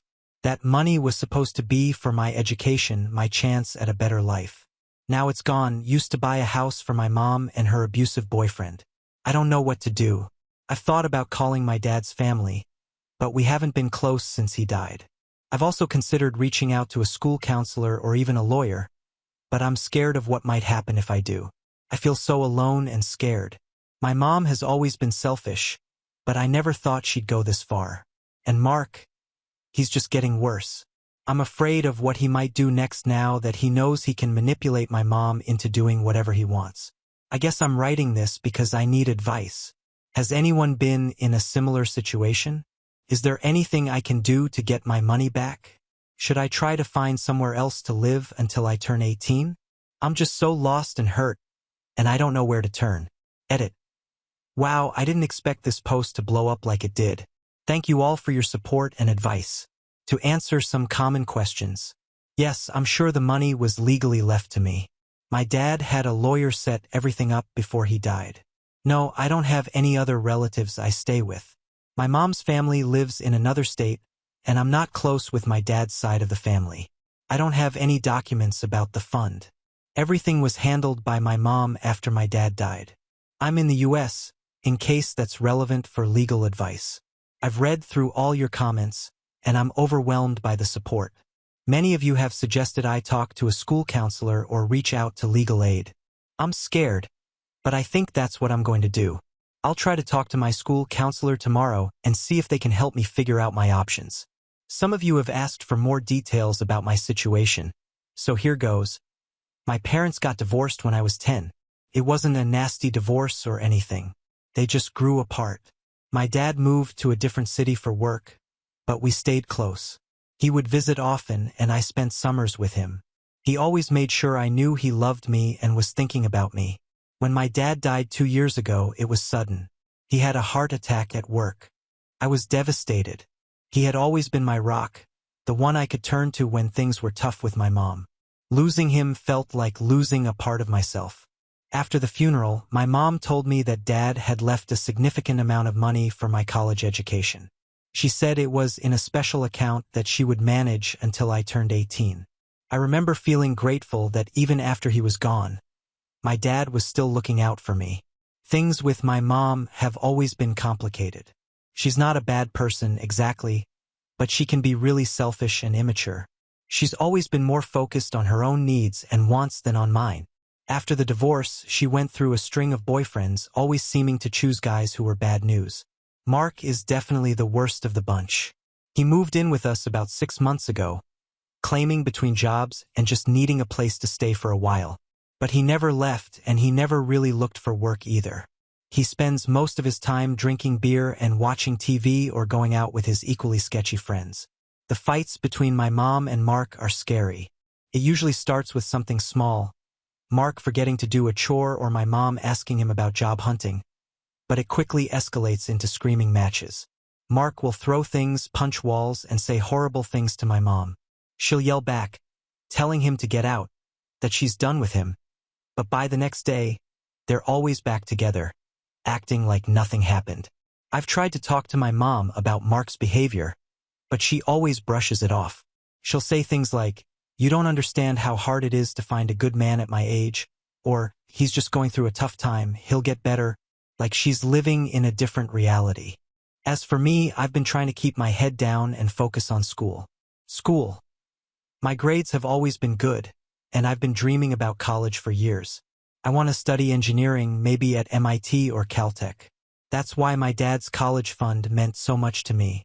It was my ticket to a better future. When I found out they had used my college fund to buy a house, I felt like my whole world had collapsed. It wasn't just about the money, although that was a huge part of it. It was the betrayal, the fact that my mom would choose her abusive boyfriend over her own daughter's future. The fact that she would throw away the last gift my dad had given me. The conversation when they told me about the house is burned into my memory. Mark was sitting there with this smug look on his face, like he had pulled off some clever trick. My mom was trying to act excited, talking about how great the house was and how we'd all be so happy there. When I started crying and yelling, Mark just rolled his eyes and muttered, "See, this is why we didn't tell her beforehand." Always with the drama. My mom tried to calm me down, saying things like, "Honey, you don't understand. This is for all of us. We'll have a nice house in a good neighborhood. You'll have a bigger room, and we can always save up for your college later." But when I wouldn't stop crying, that's when she got cold and said that thing about having more right to the money because she gave birth to me. It was like a slap in the face. In that moment, I realized that my mom didn't see me as a person with my own hopes and dreams. To her, I was just an extension of herself, something she could use or discard as she saw fit. I've been avoiding them both since then. I leave for school early and come home late, spending as much time as I can at the library or at friends' houses. When I am home, I stay in my room with the door locked. I can hear them arguing about me sometimes, my mom saying they need to talk to me, Mark saying they should just leave me alone until I get over it. The worst part is, I don't know what's going to happen next. Are they really going to move us into this new house? What if I refuse to go? And what about my future? Without that college fund, I don't know how I'll be able to afford university. My dreams of studying engineering at a top school seem impossible now. I feel so trapped and hopeless. I want to fight back, to find some way to get my money back, but I don't even know where to start. And I'm scared of what Mark might do if I cause too much trouble. He's never hit me, but the way he loses his temper, I'm afraid it's only a matter of time. Some of you have suggested I try to record their fights or Mark's abusive behavior as evidence. I'll try to do that, but it's tricky because I try to stay out of the way when they're fighting. But maybe if I have proof, it will help if I need to get authorities involved. I'm going to try to talk to my school counselor tomorrow. I'm nervous about it, but I know I need help. I can't handle this on my own anymore. I just hope there's something they can do to help me. Thank you all again for your support and advice. It means more than you know to feel like someone is listening and cares. I'll try to update once I've talked to the counselor. Wish me luck. Update 1. Hey everyone, it's been a few weeks since my last post, and a lot has happened. I wanted to update you all on my situation and thank you for your support and advice. After talking to my school counselor, I realized I needed to take more serious action. The counselor was sympathetic but said there wasn't much the school could do directly. However, she reminded me of something I had completely forgotten in my distress. My dad's best friend, Steve. Steve is a lawyer. I hadn't spoken to Steve since my dad's funeral, but I decided to reach out to him. I was nervous, but I knew I needed help from someone who could actually do something. I called Steve's office and left a message explaining who I was and that I needed help with a legal matter involving my dad's estate. Steve called me back the same day. As soon as I started explaining the situation, he was furious. He remembered my dad talking about setting up the college fund and knew exactly how important it was to my father that I have a secure future. Steve told me he would help me for free as a favor to my dad's memory. We met at his office the next day after school. I told him everything about Mark moving in, the abuse, the fights, and how they had used my college fund to buy a house. Steve took detailed notes and asked a lot of questions. He was especially interested in the details of how the money was accessed and transferred. After I finished telling him everything, Steve explained that what my mom and Mark had done was illegal. The money had been left specifically for my education, and they had no right to use it for anything else, regardless of my mom being the custodian of the account. Steve said he was going to take immediate action. He filed some emergency paperwork with the court and then contacted the police to report the theft. He also did some digging and found out that my mom and Mark were planning a housewarming party for that weekend. On the day of the party, Steve picked me up from school. He had 2 police officers with him. We drove to the new house, arriving just as the party was getting started. I could see through the windows that there were quite a few people inside, including some of my mom's family members I hadn't seen in a while. Steve knocked on the door, and when my mom opened it, her face went pale. Before she could say anything, Steve introduced himself and the officers and asked to come inside. Mark, hearing the commotion, came to the door and started to get aggressive, but he backed down quickly when he saw the police. Once inside, Steve raised his voice so everyone could hear. He announced who he was, my late father's friend and attorney, and why he was there. The room went silent as Steve explained how my mom and Mark had illegally used my college fund to buy the house we were standing in. I'll never forget the looks on people's faces. Some were shocked, others angry. My aunt started crying. Mark tried to interrupt, claiming it was all a misunderstanding, but Steve shut him down hard. Steve then turned to my mom and Mark and said, "You have 2 options. 1, you can transfer the full amount of money back to a secure account for your daughter's education immediately. If you do this, we won't press criminal charges. 2, you can refuse, in which case I'll be filing a lawsuit on behalf of my client, and these officers will be arresting you both for theft and fraud." Mark started yelling, calling me ungrateful and saying I was tearing the family apart, but my mom just stood there, looking stunned. One of my uncles told Mark to shut up, saying he was disgusting for stealing from a child. It was intense and uncomfortable, but also kind of satisfying to see Mark and my mom finally face consequences for their actions. Some of the guests started leaving, giving me sympathetic looks as they passed. Others stayed, watching the drama unfold. In the end, my mom broke down crying and agreed to return the money.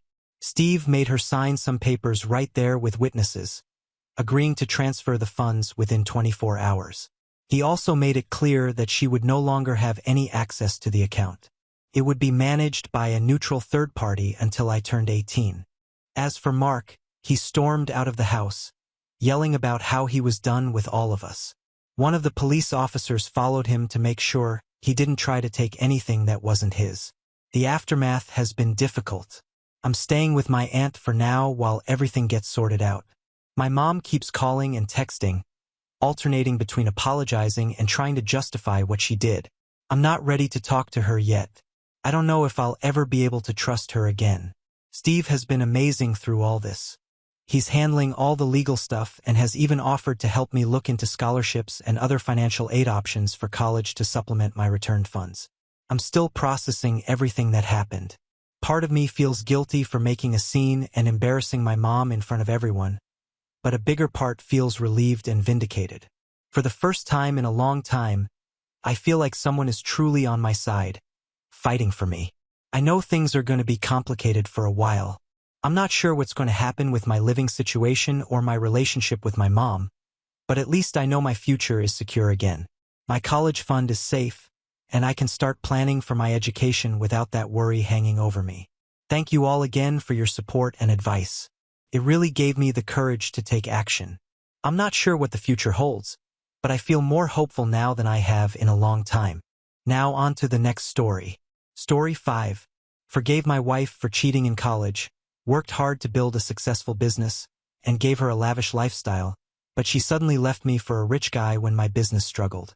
I have been married to my wife, Josephine, for the past 23 years. I met Josephine when we were in college. She was my mate's sister, and we would always hang out with each other. Initially, there was no attraction between us, but as we got to know each other, we gradually fell in love. Josephine's outgoing and extroverted nature captivated me, and those traits remained some of the things I loved most about her. By the time we both graduated from college, our relationship had become quite serious. I thought the next logical step would be to move in together and eventually get married. However, Josephine had other plans. She told me she was going to take a year off to travel around the world. Josephine had always talked about visiting various places before it was too late and even had a travel vision board in her room while growing up, so I wasn't completely surprised when she brought this up. Since I had already secured a very good job and didn't want to give it up to travel, we discussed the situation, and Josephine understood she would have to travel alone if that was what she wanted. So, while I leased and moved into a small but affordable apartment to live on my own, Josephine prepared to travel to various countries. She didn't come from a wealthy family, so all her expenses would come from her savings accumulated after years of working part-time as a cashier in a restaurant. Despite having a student loan just like me, she prioritized her dream to travel above all else and knew she would have to make do with the money she had saved. On the day she was leaving, it was bittersweet seeing her off at the airport. Josephine promised to text me when she landed at her first destination. Initially, things between us seemed smooth. Josephine would text me every day about the various places she was visiting and the food she was eating. From her pictures, she looked excited and content, and I was genuinely happy that my girlfriend was living out her dream. In turn, I would tell her about my day at the office and the work I accomplished. I know it might sound boring to some, but I preferred my 9-to-5 job at that time and thought I could never trade it for anything. Josephine would listen to my stories and constantly tell me how I was missing out on life by being stuck within my office walls while she sat at a beautiful cafe or a tropical beach. She would talk about how society was boring and that people needed to just travel more and relax. However, as days passed, her enthusiasm started to wane. She began facing problems while traveling. Her wallet was stolen in a hostel, her noisy roommates disrupted her sleep, and she grew weary of traveling by bus in the intense heat of Asian countries, which she found difficult to cope with. She would constantly ask me to lend her money so she could either have a meal or book a ticket to another place. She tried to find a job here and there, but without a proper work visa, it was difficult for her. She also befriended other travelers like her, and initially they seemed to have fun as a group, staying out all night and partying. She would send me pictures of their adventures. However, as time passed, she began to tell me that some people in the group were unnecessarily difficult, and they would sometimes get into fights. In those moments, I would tell Josephine that she could always book a flight back home and come live with me. I reminded her that she had been traveling for months and needed to rest for a while, although she never really took my suggestion. One time she called me in the middle of the night crying.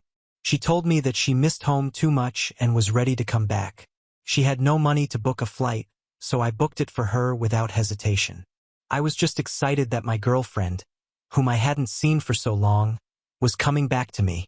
When I went to pick up Josephine from the airport, I was nervous. Long-distance relationships are not easy, but I was glad we had gotten through those difficult days so seamlessly. However, imagine my shock when I saw her coming out of the airport with a huge mark on her face, looking like someone had punched her. She was wearing glasses to cover up her eyes. Josephine ran up to hug me, but I looked at her with concern. When I gently asked what had happened, she brushed off my question and started to kiss me. She also looked like she had lost a lot of weight, which is typical when you have been constantly traveling for the past few months. During the drive back home, I asked Josephine again about what had happened to her face. It was concerning to think that someone had possibly harmed her. Josephine tried to dodge my questions, which only made me more concerned. However, I decided to give her some space, hoping that she would open up on her own. When we reached my place, my girlfriend was surprised to see how well-kept my home was.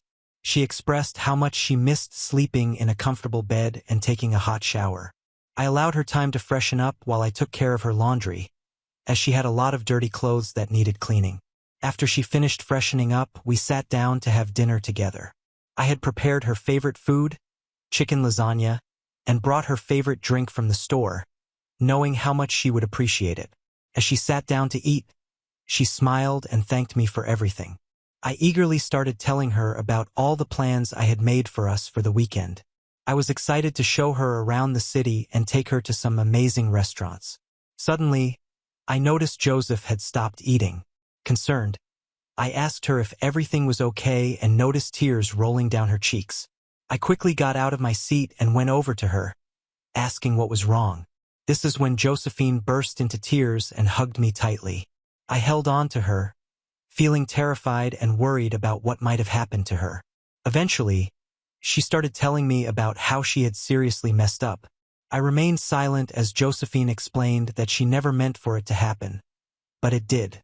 I looked at her in confusion and asked her what she meant and if the mark on her face had anything to do with it. Josephine nodded, guilt etched all over her face. She took a deep breath and started telling me about how she had become close to a guy from her travel group, someone she was hanging out with every day. My heart skipped a beat as my girlfriend continued to explain how this guy was just like her.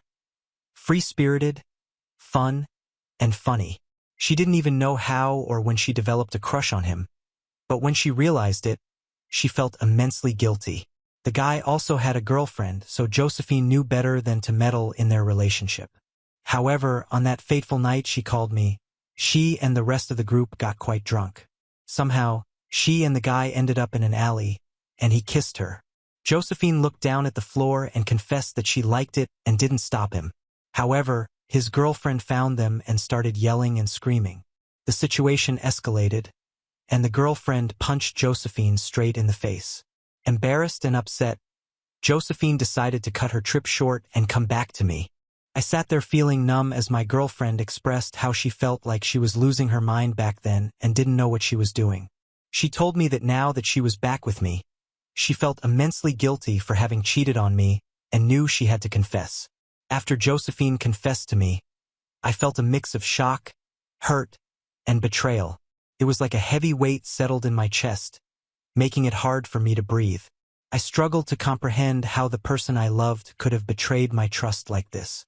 When Josephine called me crying, I didn't hesitate to book a flight for her, but now she was admitting to cheating on me with some random guy. It felt surreal, like an out-of-body experience. The weight of her confession hit me like a ton of bricks, and I felt nauseous. I ran to the washroom, overwhelmed with emotions. Josephine followed me, apologizing repeatedly. She kept expressing how sorry she was and how she wished she could undo it all. Unable to bear being in the same room as her, I grabbed my coat and walked out, needing space to process everything. No matter how much I thought about it, I just didn't know what to do. On one hand, my girlfriend had cheated on me and admitted to enjoying kissing the other guy. On the other hand, we had a long history together, and this was the first time such a betrayal had occurred. When she shared her travel plans with me, I never doubted her once because I knew her character well. What she had done was completely out of character. Later that night when I returned home, She was asleep on my bed, looking like she had been crying. I didn't wake her. Instead, I spent the whole night tossing and turning, grappling with what to do next. The next morning, I sat her down and presented her with two options. We could either end our relationship immediately and part ways, or we could try to move forward together, but she would need to put in a serious effort to mend what she had broken. I expressed my deep disappointment but also my willingness to work through it if she was committed as well. Josephine hugged me tightly, tears streaming down her face, and expressed her gratitude for the chance I was giving her. She promised me that she would never repeat such a mistake again. I didn't stop there. I also informed her that she needed to find a job and start repaying me. Even if it was a small amount each month, she needed to reimburse me for all the expenses I had covered during her trip. Her eyes widened slightly as I explained that I had paid for her expenses out of goodwill, but she had betrayed my trust by cheating on me. If we were to move forward and start afresh, it was only fair that she repay every cent she had taken from me for her travel expenses. Josephine agreed, although it was clear she was not entirely in agreement with me. Over the following months, Josephine and I lived together while she worked hard to find employment. After an extensive search, she accepted a job as a personal assistant with a minimal salary. While she had hoped for more, I reminded her that she lacked corporate work experience, so starting small was necessary. I reassured her that, with time and experience, her salary would increase. Each time she received her salary, Josephine made sure to pay me back some of what she owed and also worked on repaying her education loan. We agreed to split the rent based on our salaries, so she contributed her share as well, while I covered the larger portion of the expenses. I was fine with it as long as I saw her actively fulfilling her responsibilities. Slowly but surely, we worked together to repair our relationship, and I started trusting her again. I fell back in love with her smile and laughter. We met each other's families, and our bond grew stronger. Eventually, we discussed taking the next step and getting married. While Josephine envisioned a traditional wedding, I didn't want to spend thousands of dollars on an event. Instead, I proposed that we use the money for an extravagant honeymoon, covering several countries. Josephine loved the idea, as we had never traveled together internationally before. After a small ceremony with our close friends and family, we embarked on an adventure together. Traveling with my wife was an absolute joy. We spent blissful days lounging on the beach and sipping mocktails. Each morning felt like a slice of paradise. It was a well-deserved holiday for me, as I rarely took breaks from work. We returned home rejuvenated, with fresh minds and renewed energy to dive back into our work. After our trip, I had an epiphany about the importance of finally pursuing my long-standing dream of starting my own business. I had always harbored this ambition but was afraid of failing. However, traveling made me see how important having time and freedom is, which pushed me to finally go for it. I discussed this with my wife, and we both agreed that it was the right time for me to take a risk, leave my job, and dive into entrepreneurship. While she was a bit concerned about the initial loss of my regular salary, I assured her that once I had set up my company, it would eventually lead to greater financial rewards and the flexibility to travel more together. I even mentioned that if everything went well, she might not need to keep her job. In the end, Josephine was convinced, and I submitted my resignation letter at my job, ready to embark on this new chapter of our lives.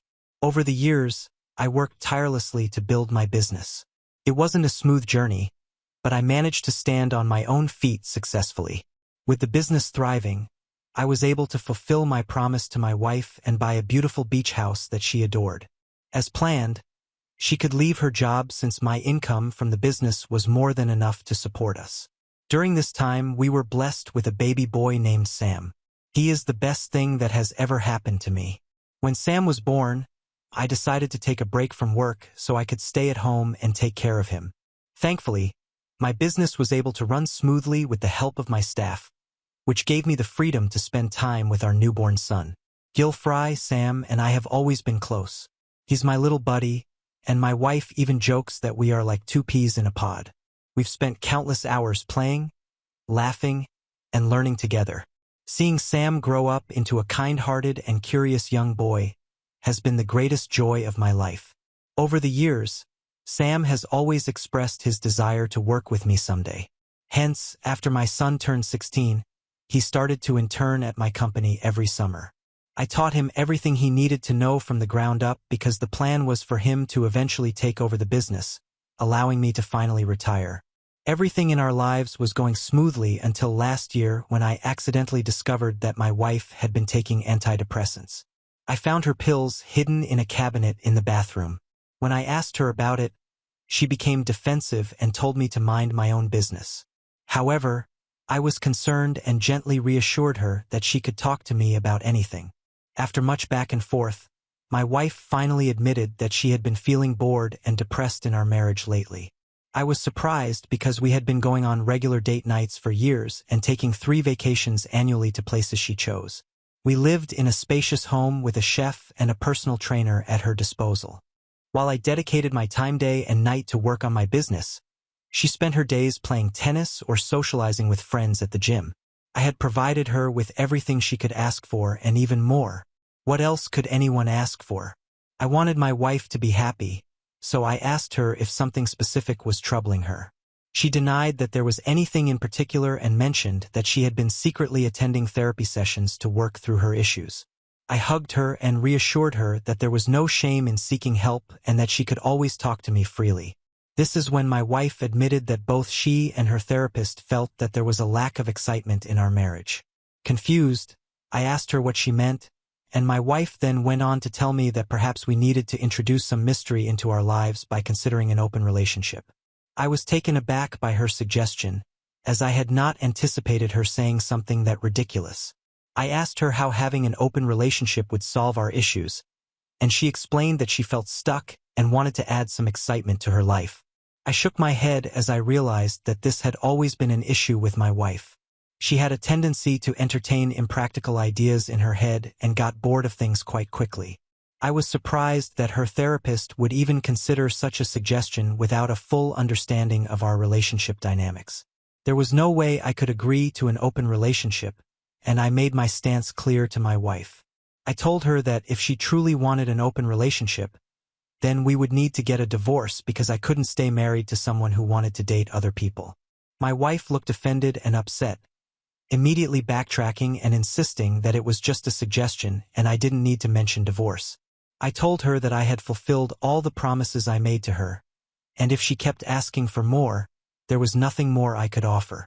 I encouraged her to find meaning in her life and to appreciate the good things we had. She nodded in understanding, and that was the last time the topic was brought up.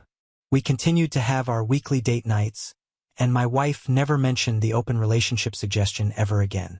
She continued taking her antidepressants as advised by her therapist, and I was always there to listen and support her through her feelings.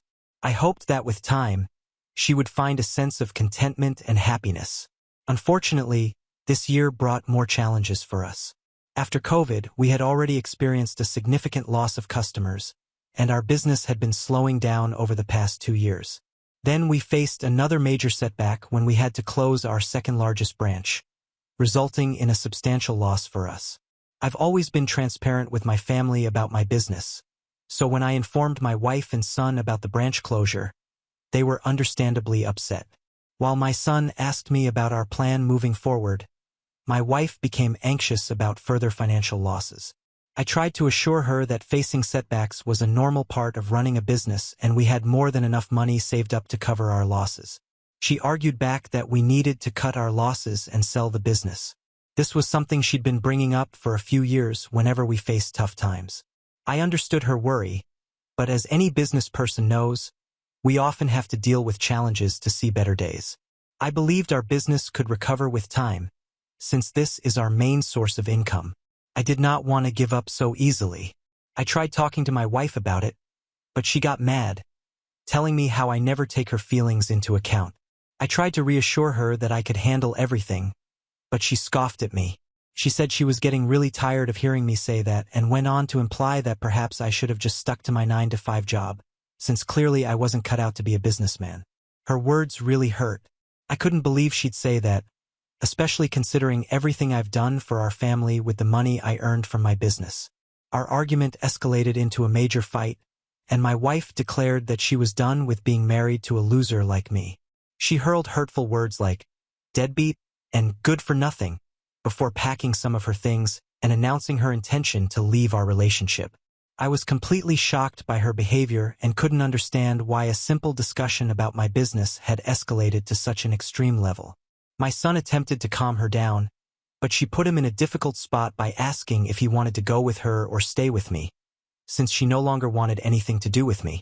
Sam started to cry, clearly torn, while I tried to reason with my wife and understand why she was acting this way. In the end, my son refused to leave with his mom, and we watched as my wife drove away. Looking back, those days were incredibly confusing for us as we couldn't comprehend why or how Josephine had decided to leave us. My wife had been my best friend all my life, and I couldn't understand where I had gone wrong. My son assured me that perhaps this was just temporary and she might eventually return. However, over the days, Josephine refused to pick up our calls, and we had no communication with her whatsoever. I couldn't stay in bed feeling depressed, so I returned to work to focus on redeeming my business. Foolishly, I believed that fixing my business might also fix my relationship with my wife.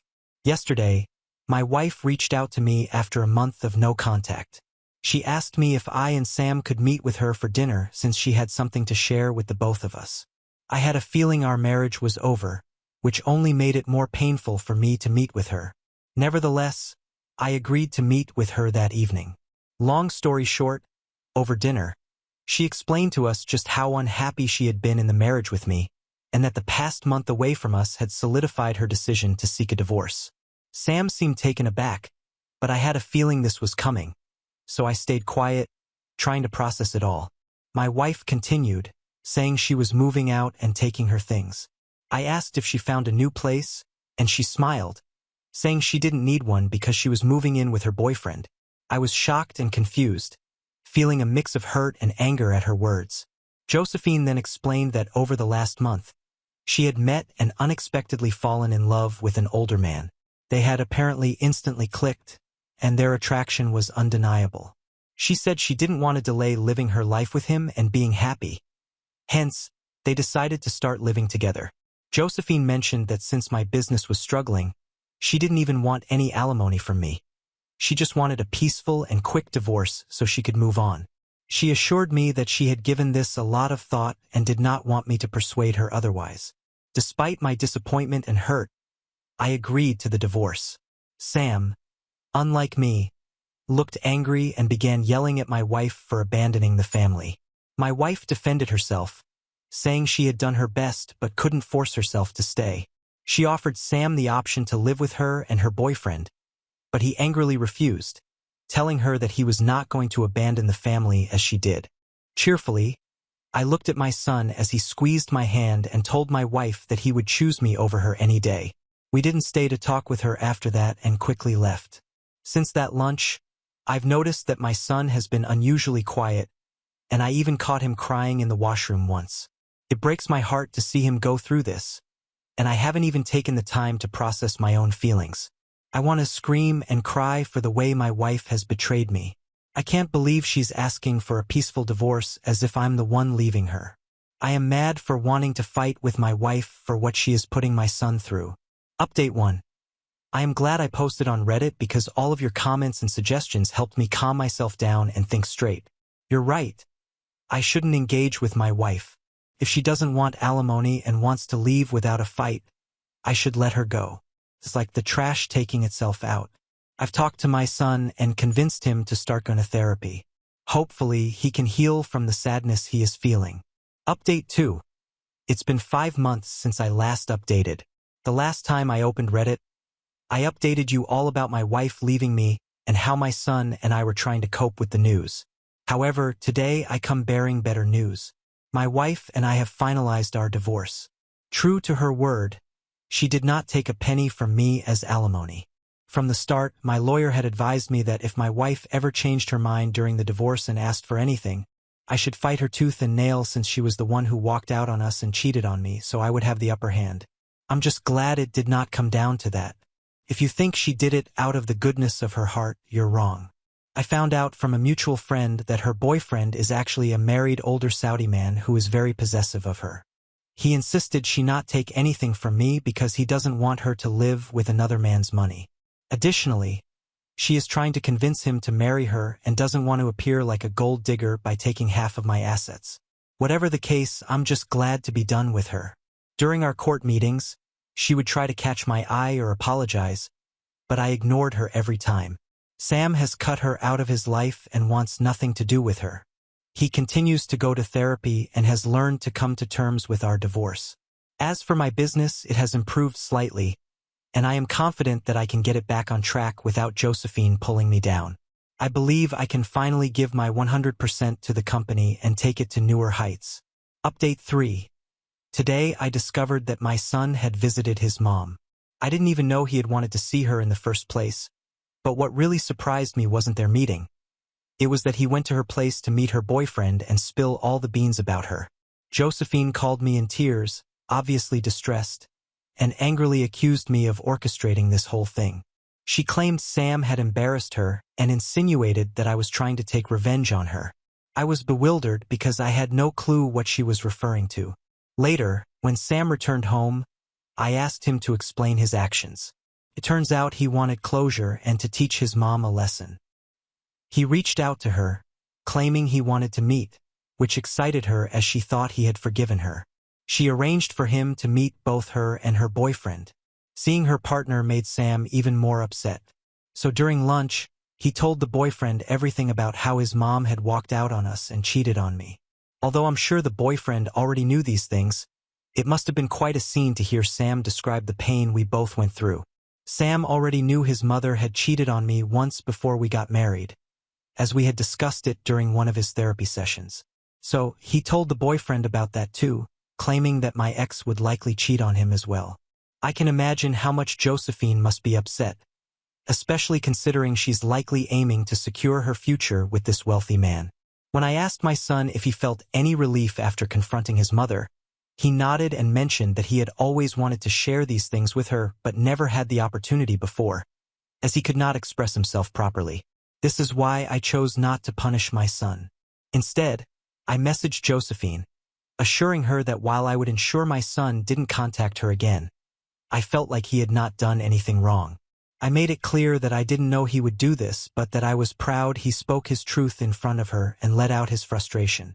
If her partner's perception of her changed after learning the truth, it only highlighted how poorly she treated us in the past. She hasn't replied back to me yet, but I believe doesn't have much ground to stand on either. For now, I'm going to focus on making sure that Sam is okay. Now on to the next story. Story 6. My father starts dating this woman. Ends soon. She shifts into our home and starts controlling our lives. I 16F. Live with my dad. 43M. My mom died in a car accident when I was 2 years old. It was really hard for both of us, and we spent about 3 years mourning her death. Eventually, my dad started dating again a few years ago. I was okay with it because I wanted him to be happy. At first, his relationships weren't serious. He'd go on a few dates, but nothing ever lasted long. Then he met Anna, 38F. They hit it off right away and started a serious relationship. Anna started visiting our house frequently. She seemed nice at first. She'd bring desserts she baked, help with dishes after dinner, and even brought me a book she thought I'd like once. I appreciated the effort she was making. One day, Anna asked my dad if she could move in with us for a while. She said she was having issues with her landlord and needed a place to stay. My dad agreed without even asking me. I wasn't happy about it, but I didn't say anything because I didn't want to upset my dad. Anna moved in with all her belongings. The first few weeks were okay. She tried to make herself useful around the house. She'd cook meals, do laundry, and even helped me set up a new bookshelf in my room. She also brought her cat, Mittens, who was actually pretty cool and didn't bother me much. However, after a few weeks, I noticed Anna started changing things around the house. She rearranged the living room furniture without asking anyone. She replaced our old curtains with new ones she bought. She even changed the way we organized our kitchen cabinets. I got annoyed, but I still didn't say anything. I figured it was temporary, and I didn't want to cause problems for my dad. But it didn't stop there. Anna started cooking only the dishes she liked. Gone were our usual family meals. Instead, we had her vegetarian lasagna, quinoa salads, and tofu stir-fries. I'm not a picky eater, but I missed our regular food. She also started moving my things around. I'd come home to find my jacket hung up when I'd left it on the chair, or my shoes lined up neatly when I'd kicked them off by the door. It felt like she was trying to erase my presence in my own home. Soon, Anna started complaining about me to my dad. She'd tell him how messy my room was, how I left my clothes all over the place, and how I needed to clean up after myself more. To my surprise, my dad took her side. He told me I needed to be more responsible and respect Anna's efforts to keep the house clean. I was shocked. My dad had never complained about these things before. Sure, I'm not the neatest person, but it had never been an issue until Anna came along. I felt like she was trying to change everything about our lives, including me. I stopped talking to Anna after that. I'd give her one-word answers when she tried to talk to me. I started spending more time in my room to avoid her. I even started eating out more often to avoid her meals. My dad noticed the tension and tried to talk to me about it. He said I was being disrespectful to Anna and that I needed to make more of an effort. I told him that I felt like Anna was taking over our lives and changing everything. He said I was exaggerating and that Anna was just trying to help. I couldn't believe my dad couldn't see what was happening. It felt like he was choosing Anna over me. I told him that I didn't want Anna living with us anymore. I said she had overstayed her welcome and needed to find her own place. My dad got angry. He said Anna was his girlfriend and had every right to be there. He accused me of being selfish and immature. We had a big argument. I was hurt and angry. Things have been really tense since then. Anna still lives with us, but I barely acknowledge her presence. My dad and I hardly talk anymore. The atmosphere at home is awful. I feel like I'm losing my family and my home because of Anna, but I also feel guilty for causing so much conflict. Maybe I am being selfish and immature. Maybe I should just accept that things are changing and try to get along with. Update 1. Wow, I didn't expect this post to blow up like this. Thank you all for your responses. I'll try to answer some common questions and provide more details for those of you who want to know. About my mom. She died in a car accident when I was 2. A drunk driver hit her car head-on. My dad was devastated. He threw himself into raising me, but it was hard for him. We have photos of her around the house, and my dad has always been open about talking about her. I don't remember her, but I've grown up hearing stories about how kind and funny she was. My relationship with my dad before Anna came into our life was really close. He was always supportive of my interests and helped me through tough times in school. We could talk about anything. That's why this situation hurts so much. I feel like I'm losing my best friend. Now, Anna has been making some major changes, not just big ones but small ones as well. She changed our laundry detergent because she didn't like the smell of our old one. She rearranged all our family photos, putting some away and prominently displaying others. She even tried to change our Wi-Fi password because she thought it wasn't secure enough. At first, she tried to act like a mother figure, giving me advice about my job and personal life. When I didn't respond well to that, she started criticizing me to my dad instead. She's never outright rude to my face, but she makes a lot of passive-aggressive comments. My father has always been a bit of a people-pleaser, but never to this extent. It's like he's a different person around Anna. He agrees with everything she says and does. I've tried talking to him alone, but he always defends her. I appreciate all the advice and perspectives. It's given me a lot to think about. I'll try to respond to more comments when I can. Update 2. Things got much worse since my last update. What happened a few days ago completely changed everything. It was Friday evening, and my dad was out at a work dinner. Anna was supposed to be visiting her sister, so I thought it would be a perfect opportunity to have some friends over. I invited Emily, Jake, and Sophia for a movie night. They arrived around 7 p.m. We made popcorn, grabbed some sodas, and settled into the living room to watch a new horror movie. For the first time in weeks, I felt relaxed in my own home. We laughed, jumped at the scary parts, and just acted like normal teenagers. Halfway through the movie, we heard the front door open. My heart sank when I realized it was Anna. She was home early. Anna walked into the living room, greeting me with a tone that was friendly but had an edge to it. She mentioned she didn't know I was having friends over.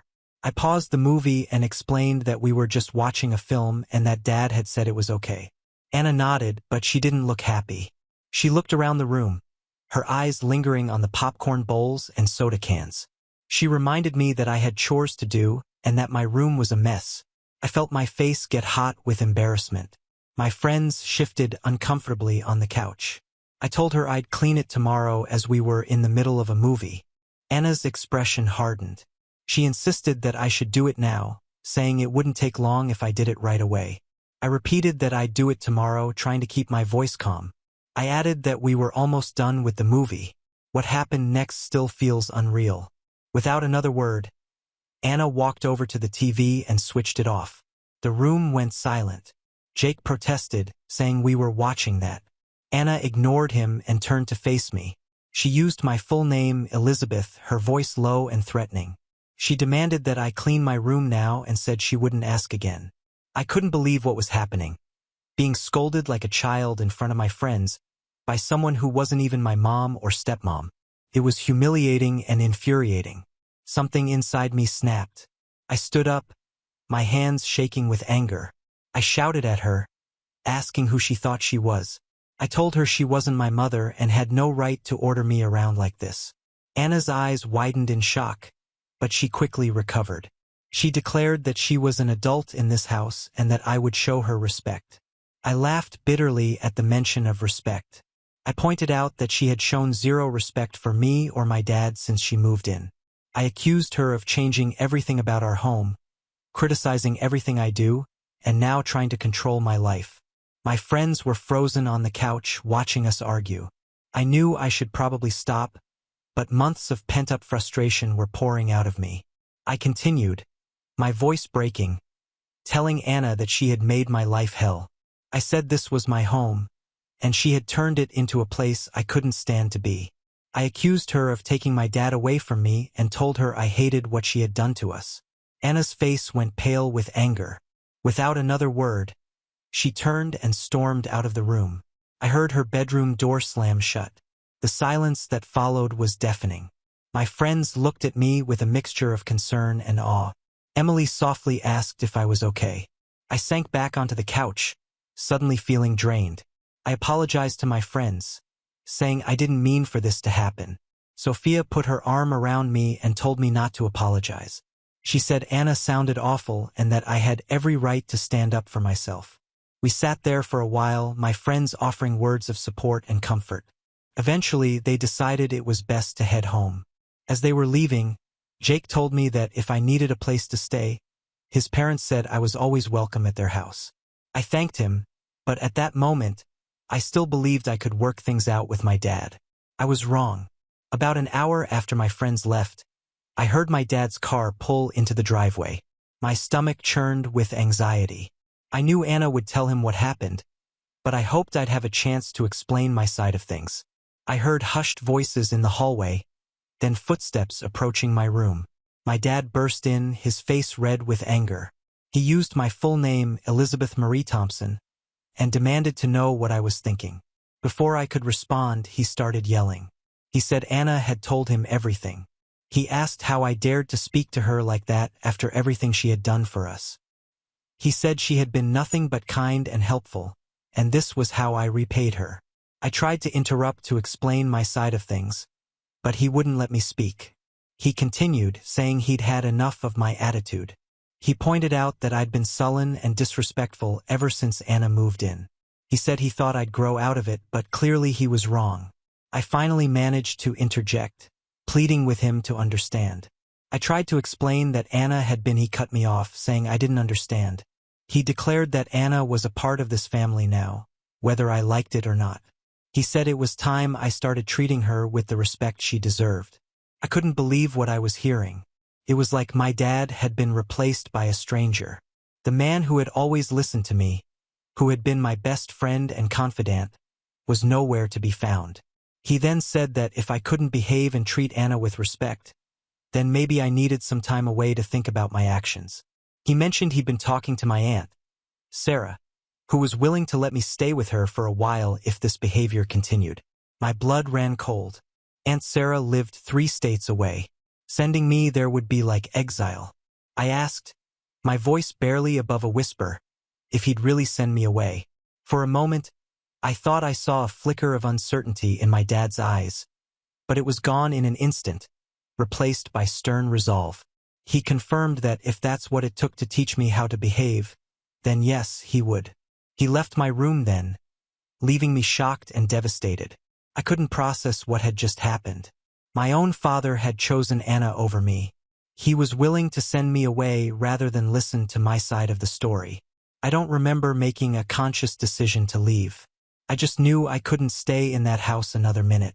I grabbed my backpack, stuffed it with some clothes and essentials, and climbed out my window. I walked for a while, not sure where I was going. Eventually, I found myself at Emily's house. Her parents were surprised to see me, but they could tell something was wrong. They let me in and listened as I broke down and told them everything. Emily's parents were incredibly understanding. They set me up in their guest room and told me I could stay as long as I needed. I was grateful, but I felt guilty for imposing on them.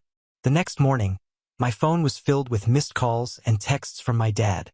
Some were angry demands that I come home immediately. Others were worried, pleased to let him know I was safe. I only responded once to let him know I was okay, but that I needed some time. I spent the next few days at Emily's house trying to figure out what to do. I couldn't bear the thought of going back home. The idea of living under the same roof as Anna, knowing that my dad would always take her side, made me feel sick. Emily's parents were great. They gave me space to think and told me I was welcome to stay as long as I needed, but I knew that wasn't a long-term solution. I was only 16. I didn't have many options. I thought about reaching out to my Aunt Sarah myself. Even though my dad meant it as a punishment, maybe living with her for a while wouldn't be so bad. At least it would get me away from Anna. But the thought of leaving my school, my friends, and my whole life behind was terrifying. Part of me wanted to fight, to go back home and stand my ground, to make my dad see how Anna had been manipulating him and changing our lives. But I was afraid. Afraid that he wouldn't listen, that he'd choose Anna over me again. I missed my mom more than ever during those days. I wished she were there to help me, to stand up for me. I found myself looking at her photos on my phone, wondering what she would do in this situation. On the third day of staying at Emily's, I decided I needed to talk to my dad face to face. I asked Emily to come with me for support. We walked to my house, my heart pounding with every step. When we got there, my dad was in the living room. He looked tired and worried. Anna was nowhere to be seen. My dad stood up when he saw me, expressing relief that I was okay and asking where I had been. I told him I'd been at Emily's and that I needed some time to think. My dad nodded. He looked like he wanted to hug me, but he held back. He asked if we could talk. I nodded and we sat down. Emily stayed in the room, sitting quietly in a corner. Her presence gave me courage. I started, my voice shaking, by asking my dad to listen to me, really listen without interrupting. He looked surprised but nodded. I took a deep breath and started talking. I told him everything. How Anna had been slowly taking over our house, changing things without asking. How she criticized me constantly. How she tried to parent me even though she wasn't my mom. I told him how it felt like he always took her side. How I felt like I was losing him. I acknowledged that I knew he cared about Anna but reminded him that I was his daughter. I'd been here all along. And suddenly, it felt like I didn't matter anymore. My dad listened, his face a mix of emotions. When I finished, he was quiet for a long time. Finally, he spoke, his voice hoarse. He said he had no idea I felt this way and asked why I hadn't told him sooner. I explained that I had tried, but every time I said anything about Anna, he'd get defensive. Felt like he wasn't listening. My dad looked ashamed.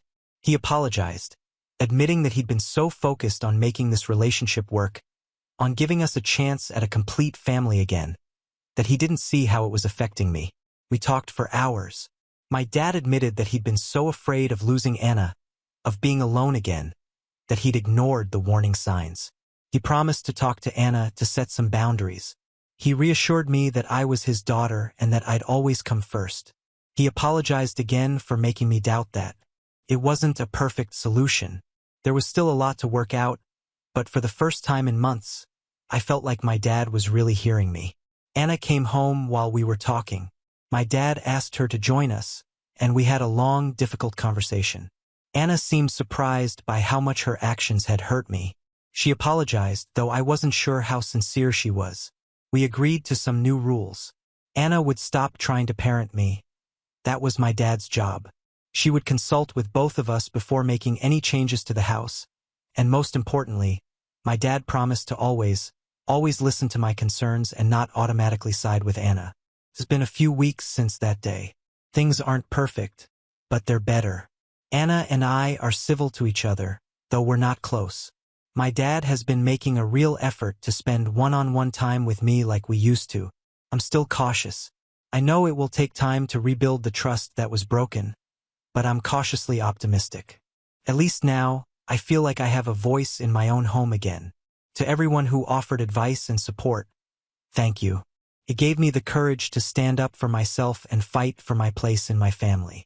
I know there might be more challenges ahead, but I feel stronger now. I know I can face them. Now on to the next story. Story 7. My foster mom screamed at me for showing porn to my foster brother, which was a lie. She never saw what was coming next. I, 16F, have been in foster care since I was 10. For the past 2 years, I have been living with the Millers. John, 42M, and Karen, 39F. They also have 2 biological kids, Mike, 14M, and Sarah, 12F. First, things seemed okay, but over time the situation got worse. The Millers always treated me differently from their own kids. They gave Mike and Sarah new clothes, toys, and electronics, but I only got hand-me-downs or cheap stuff from thrift stores. I didn't mind this too much because I was used to not having nice things. What really bothered me was how they acted towards me.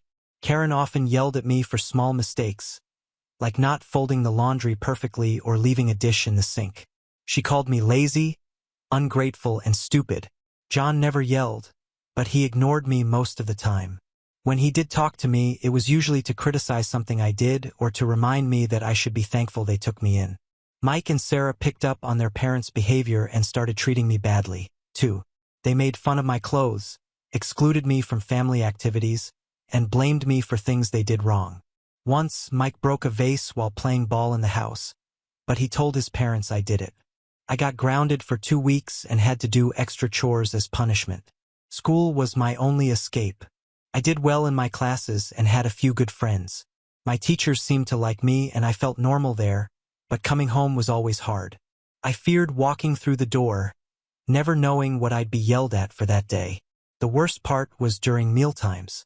The Millers often had nice family dinners with good food, but I wasn't allowed to eat with them. Karen would make me a separate meal, usually something cheap and basic like plain pasta or a sandwich. I had to eat alone in the kitchen while they enjoyed their meal in the dining room. They said it was because I was ungrateful for the food they provided, but I never complained about the meals. I tried really hard to please them. I did all my chores without being asked, got good grades, and never talked back, but nothing seemed to make them happy. Karen would find something to criticize no matter what I did. John would just sigh and shake his head, like I was a huge disappointment. There were some really bad incidents, too. Once I got sick at school and threw up. The nurse called Karen to pick me up, but she refused. She said I was probably faking it to get attention. I had to sit in the nurse's office all day with a fever until John finally came to get me after work.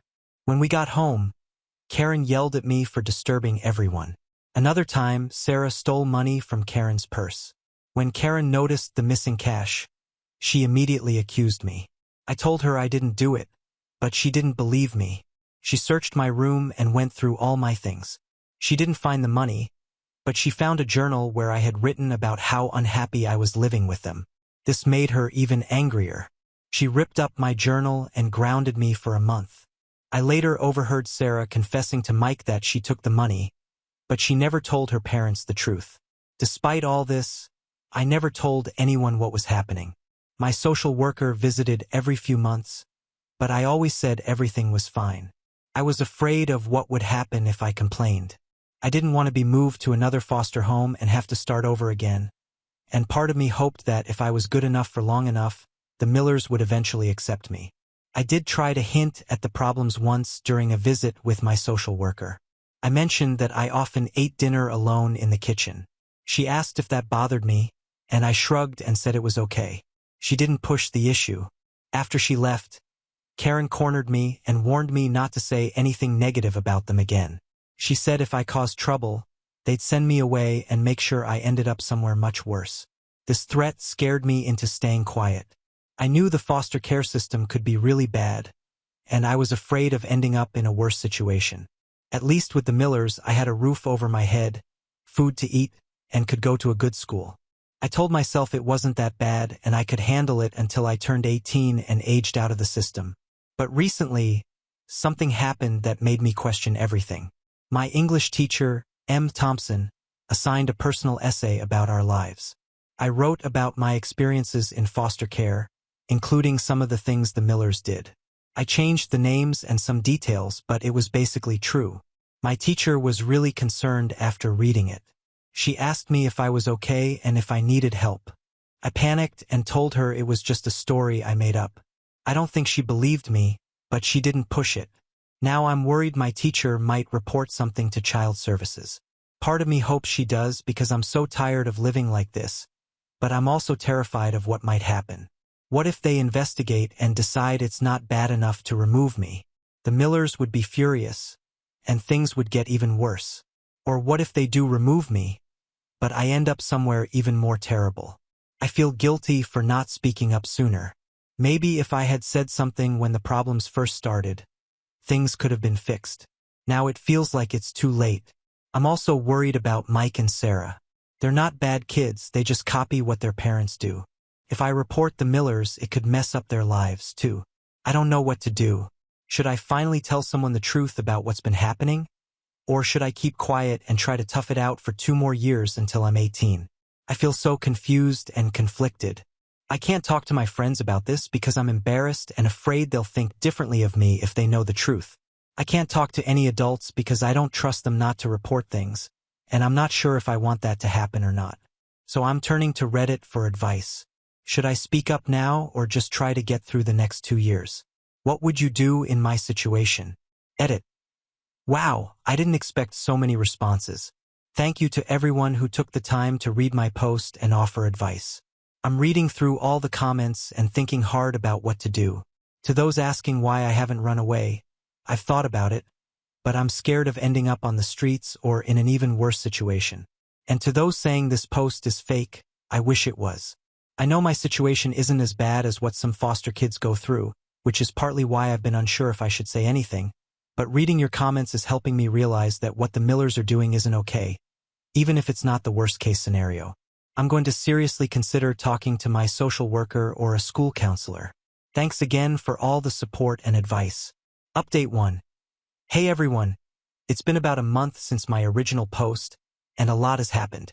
I'm writing this update from a new safe place. Here's what went down. About 2 weeks after I made my first post, I was in my room listening to music with my headphones on. It was a rare peaceful moment. Suddenly, Karen burst in, looking furious. She yanked my headphones off and started yelling at me. I was confused at first because I couldn't understand what she was saying. When I finally got her to slow down, I realized she was accusing me of corrupting Mike. I had no idea what she meant. I asked her several times to explain what she thought I had done. Finally, she told me that she had caught Mike watching porn on his computer. Apparently, when she confronted him, he told her that I was the one who showed him that stuff first. I was shocked. I had never done anything like that. I tried to tell Karen that Mike was lying, but she wouldn't listen. She kept screaming at me, calling me disgusting, and saying I was trying to ruin her family. I started crying and pleading with her to believe me. John came in, attracted by all the noise. Karen told him what Mike had said, and he joined in yelling at me. They were both in my face, screaming and threatening to call my social worker to have me removed. I was sobbing and trying to defend myself, but they wouldn't let me get a word in. Just when I thought things couldn't get worse, I heard another voice. I looked up and saw my English teacher, Miss Thompson, standing in the doorway. She had a shocked expression on her face.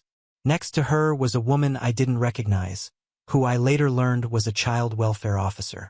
Everything happened really fast after that. Miss Thompson asked what was going on, and Karen started ranting about how I had shown Mike pornography. The welfare officer asked me if this was true.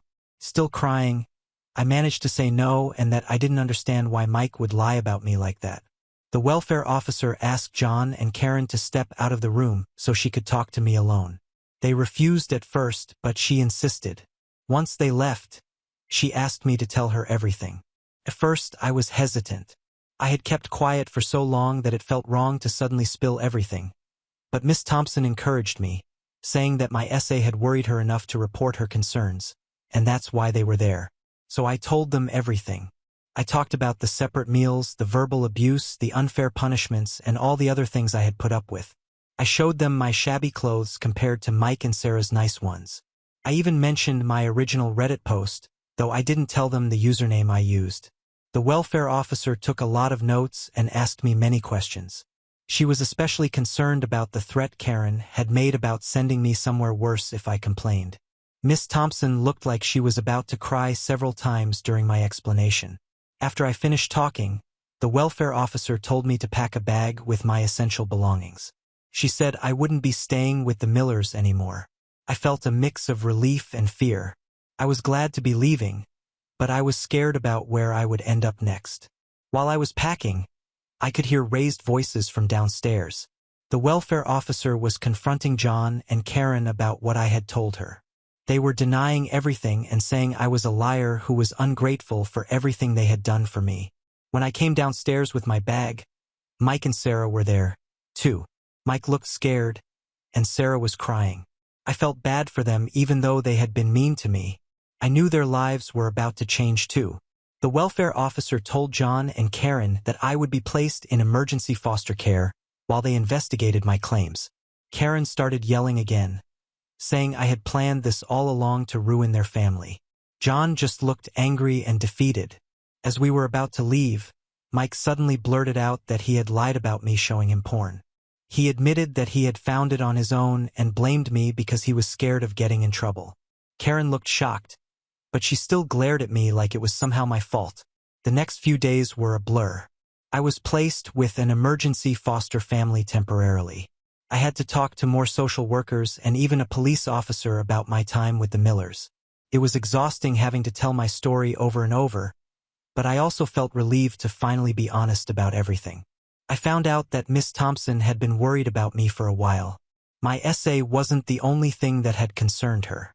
She said I often seemed sad and withdrawn at school, and she had noticed that my clothes were always worn out.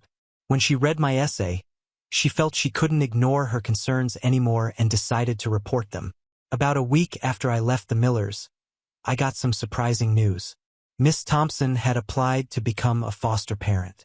She asked if I would like to live with her once she was approved. I was amazed that she would do that for me. I said yes immediately. It took a couple of weeks for everything to be arranged, but now I'm living with Miss Thompson. It's only been a few days, but already it's so different from living with the Millers. She's kind and patient, and she actually seems happy to have me around. I have my own room, and she took me shopping for new clothes for the first time in years. I have outfits that actually fit me and aren't hand-me-downs. Miss Thompson, she asked me to call her Rachel at home, but it still feels weird, is helping me deal with everything that happened. She found a therapist for me to talk to, which is helping a lot. I'm starting to understand that none of what happened with the Millers was my fault, and that it's okay for me to be angry about how they treated me. I'm also catching up on normal teenager stuff that I missed out on. Rachel is teaching me how to cook, we watch movies together, and she's even talking about maybe getting a dog. It's strange to feel so comfortable and safe in a home. Sometimes I still expect to be yelled at or punished for small mistakes, but Rachel is always patient when that happens. As for the Millers, I heard that they're being investigated by Child Services. They're not allowed to foster any more kids, at least for now. I feel bad for Mike and Sarah because this must be hard for them, too. But I hope maybe this will be a wake-up call for John and Karen to treat people better. I've thought a lot about whether I should have spoken up sooner. Part of me still feels guilty for not saying anything earlier, but Rachel and my therapist are helping me understand that I was just trying to survive in a bad situation, and it wasn't my job to fix things. I want to thank everyone who commented on my original post. Your words of encouragement and advice helped me realize that what was happening wasn't okay. I wish I could say that I bravely stood up and reported everything myself, but the truth is that it took other adults stepping in to make things better. I'm just glad that Miss Thompson cared enough to do something. To anyone else out there who might be in a similar situation, please don't stay quiet like I did. I know it's scary to speak up, but there are people who will help you. You don't deserve to be treated badly, no matter what anyone tells you. I'm not sure what the future holds, but for the first time in a long time, I'm actually hopeful. I feel safe, cared for, and like I might have a chance at a normal life. It's going to take time to heal from everything that happened, but I finally feel like I have the support I need to do that. Thank you again to everyone who read my story and offered support. It means more than you know. Edit. Wow. I'm overwhelmed by all the supportive comments and messages. Thank you all so much. To those asking about pressing charges against the Millers, I'm not sure yet. I'm focusing on healing right now, but I'll consider it in the future. And yes, I'm still going to the same school, which is nice because I get to keep my friends. Things are definitely looking up, and I'm taking it one day at a time. Thanks again for all the kindness and encouragement. Now on to the next story. Story 8. I refuse to get a paternity test for my son unless my husband explains why. I, 32F, have been married to my husband, John, 34M, for 4 years. We have a 1-year-old son together named Luke. Things have been going really well between us up until a few days ago. John works a typical 9-to-5 office job Monday through Friday. I am a stay-at-home mom taking care of Luke during the days. On Tuesday evening, John came home from work acting totally strange and different than his normal self.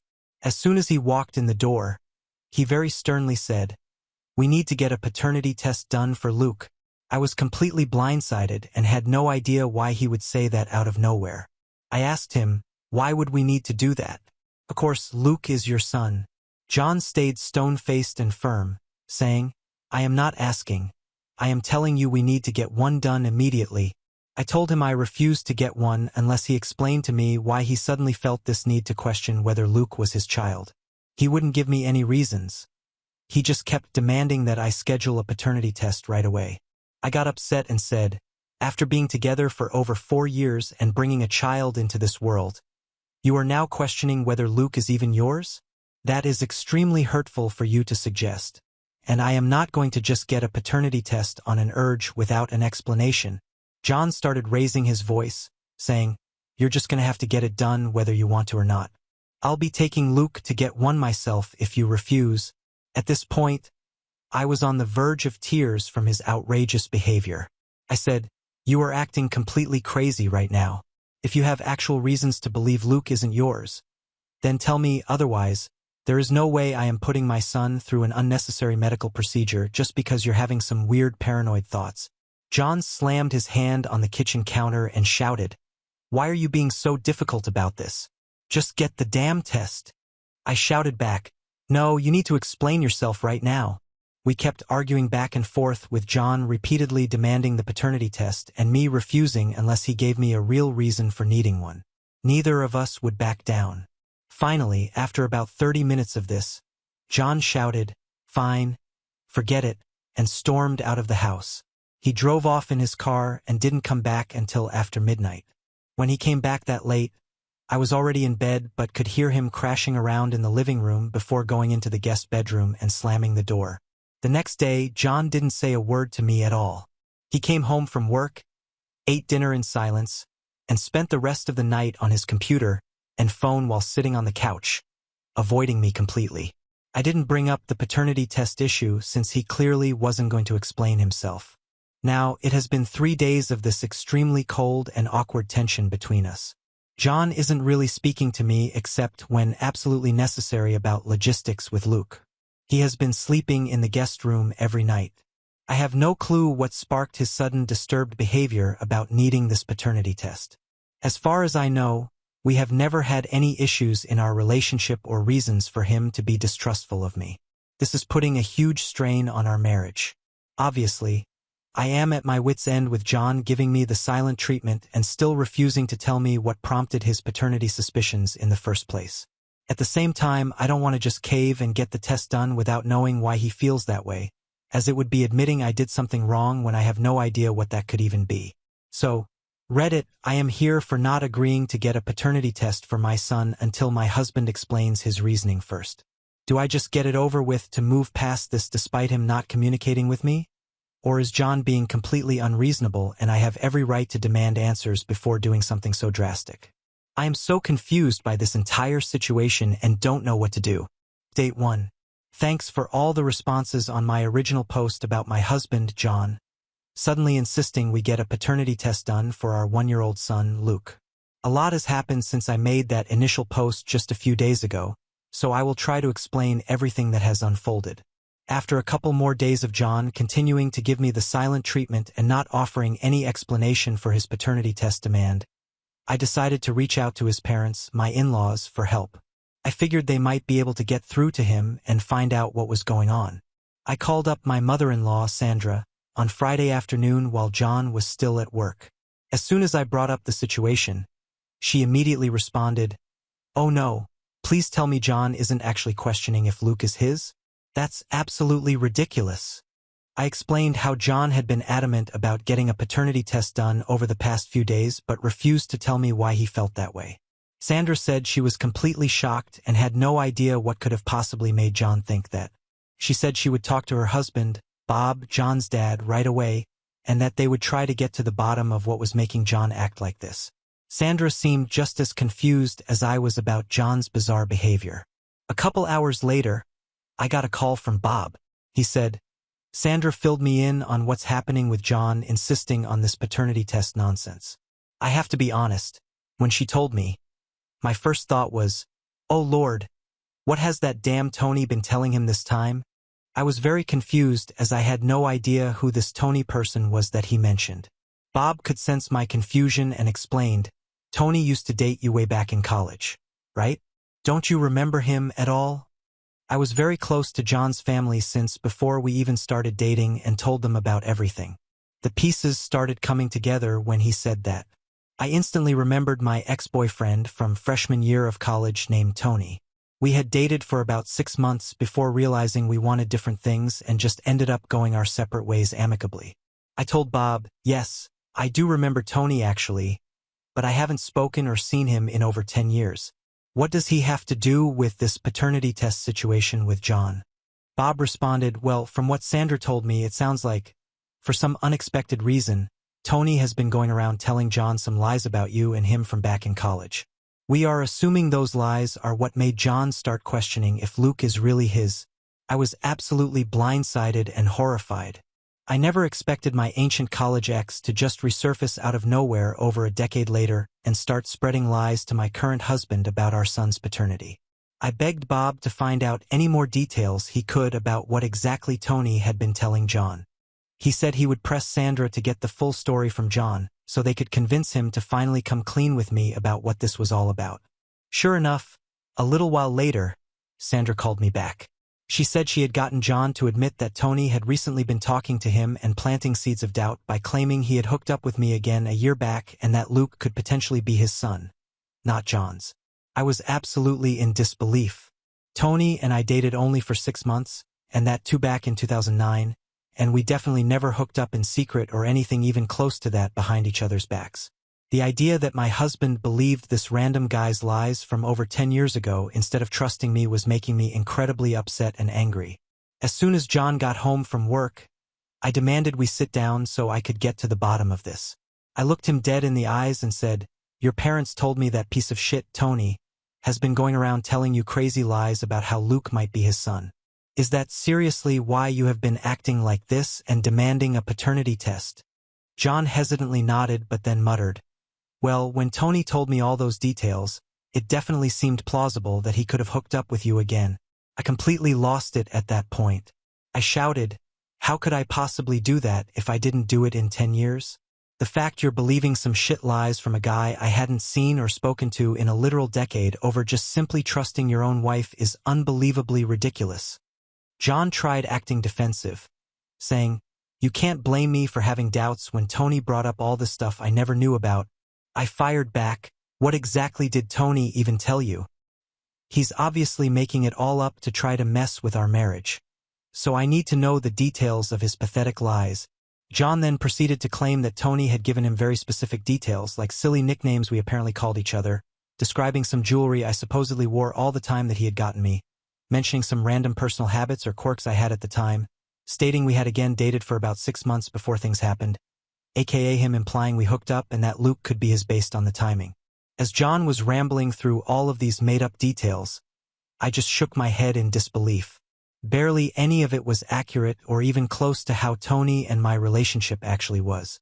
He was so clearly fabricating and exaggerating things to make it seem more believable to John that something sketchy happened between Tony and I while we were dating. I looked John dead in the eyes and said, "I'm not going to sit here and get drilled over obvious lies. This Tony guy is making up about us for whatever sick reasons he has. We dated briefly in 2009, yes, but I never cheated or did anything romantic with him after we broke up. And now, over 10 years later, he's suddenly popping up trying to convince my husband that our son isn't even yours. It's insane." John mumbled, "Well, some of the things he was saying seemed pretty specific, so I didn't know what to think." I cut him off and continued yelling, "None of what he told you was real. I can't believe you took some random person's word over mine about something as huge as Luke's paternity. Do you honestly think I would lie about having a secret love child with an ex from over 10 years ago? The fact you've been giving me this cold silent treatment for days and demanding a paternity test because you believe Tony's obvious shit is just... I can't even put into words how hurt and disrespect that I feel right now." At that point, tears were streaming down my face. John tried to hug me, but I shoved him away. He said, "I'm sorry, you're right. I never should have bought into Tony's lies without even giving you a chance to explain or defend yourself first. When he was telling me all that stuff, it did sound plausible since I never knew about him before, but you are my wife and the mother of my child. I never should have doubted that." I told John, "I need some space from you right now. I can't even look at you after you directly accused me of cheating on you and having another man's child, all because you listened to a jealous ex trying to ruin our marriage for whatever pathetic reasons." With that, I grabbed my car keys and stormed out of the house, driving off to go stay at my in-laws' place for the night. The next day, I decided I was going to put this whole situation behind me and move forward under one condition: that John stopped speaking to Tony altogether and agreed to cut him out of his life completely for pulling that ridiculous stunt. If not, I told John, the first would be seeking a separation. Update 2. After the big blow-up fight I had with John over believing the bogus lies from my ex, Tony, about cheating and having another man's child, I spent the next few days really expecting what to do about our marriage situation. Part of me was still so angry, hurt, and distrustful after John directly accused me of being unfaithful and questioning if Luke was even his biological son just because Tony fed him those obvious fabrications. However, I also had to consider the fact that John and I do have a decade of history together, and one terrible lapse in judgment doesn't necessarily erase all the years of love and commitment we've shared as partners, not to mention the family we've created by having Luke together. I knew John had already been beaten down by the guilt over letting Tony's stories get into his head, and him treating me so poorly those few days after initially demanding the paternity test. I decided that if he was willing to take full accountability for his mistake and promise to never doubt Luke's paternity again, I would be open to attempting to move past this and rebuild the trust in our relationship. So, I initiated a sincere heart-to-heart conversation with John. I started by saying, "What you allowed to happen with believing Tony's lies and accusing me of carrying another man's child has put us in possibly the rockiest point of our marriage so far. I need you to understand the severity of how deeply you've hurt me." John said, "I know, and words can't describe how sorry I am for ever letting myself think you were capable of being unfaithful or flat-out lying about Luke's paternity. It was unforgivable for me to treat you like that." I replied, "Damn right it was unforgivable. My trust has been completely shaken after this, so I need to know, is there even a shred of doubt left in your mind about Luke being your biological son? Because if so, I don't see how we can move forward at all as a couple." John shook his head adamant. "No, I don't have any doubts left at all. Deep down, even when Tony was filling my head with those stories, I knew you would never actually do that to me. I let my insecurities get the best of me for a few days. But you are the love of my life. Luke is my son without a doubt. I told him that if he truly felt that way and understood how devastatingly he had wounded my trust in him by allowing an ex from over 10 years ago to manipulate him into questioning our son's paternity, then I was willing to try moving past this. But if you ever accuse me of something like that again or doubt Luke's paternity even one more time, we're done. I'll take my son, and he would never see either of us again. John readily agreed. I understand, and you have my word that nothing like this will ever happen again. Thank you for giving me one last chance to make this right. Over the next couple of weeks, I could see John was truly remorseful and being the loving, devoted husband and father that he had been for the last few years before this Tony drama unfolded. However, I also noticed he still seemed a bit down and preoccupied at times. Finally, one night after putting Luke to bed, I decided I was just going to bite the bullet and get the paternity test done. I still had absolutely no doubts in my mind about John being the father, but I could see that little seed of uncertainty that Tony planted was still weighing on my husband's mind, even if he wasn't outright saying it. So, I sat John down and said, I know you've apologized about 1,000,000 times for the whole paternity test situation and said you have no doubts about Luke being yours, but I can't help but notice you still seem a bit, I don't know, just not your usual 100% happiest self lately. So, for your peace of mind and to prove to you once and for all, I've decided we're going to go ahead and get that paternity test done for Luke. John's eyes widened in surprise. Wait, really? Are you sure? I don't need you to do that at all. I shouldn't have even brought up the idea of questioning his paternity in the first place. I know that now. I shook my head. No, it needs to be done. If only so you can stop letting what Tony said linger in the back of your mind and regain 100% confidence. If the test shows what I already know, that Luke is yours, then we can completely put this behind us once and for all. Consider it an easy way for me to help relieve you of any last shred of doubt.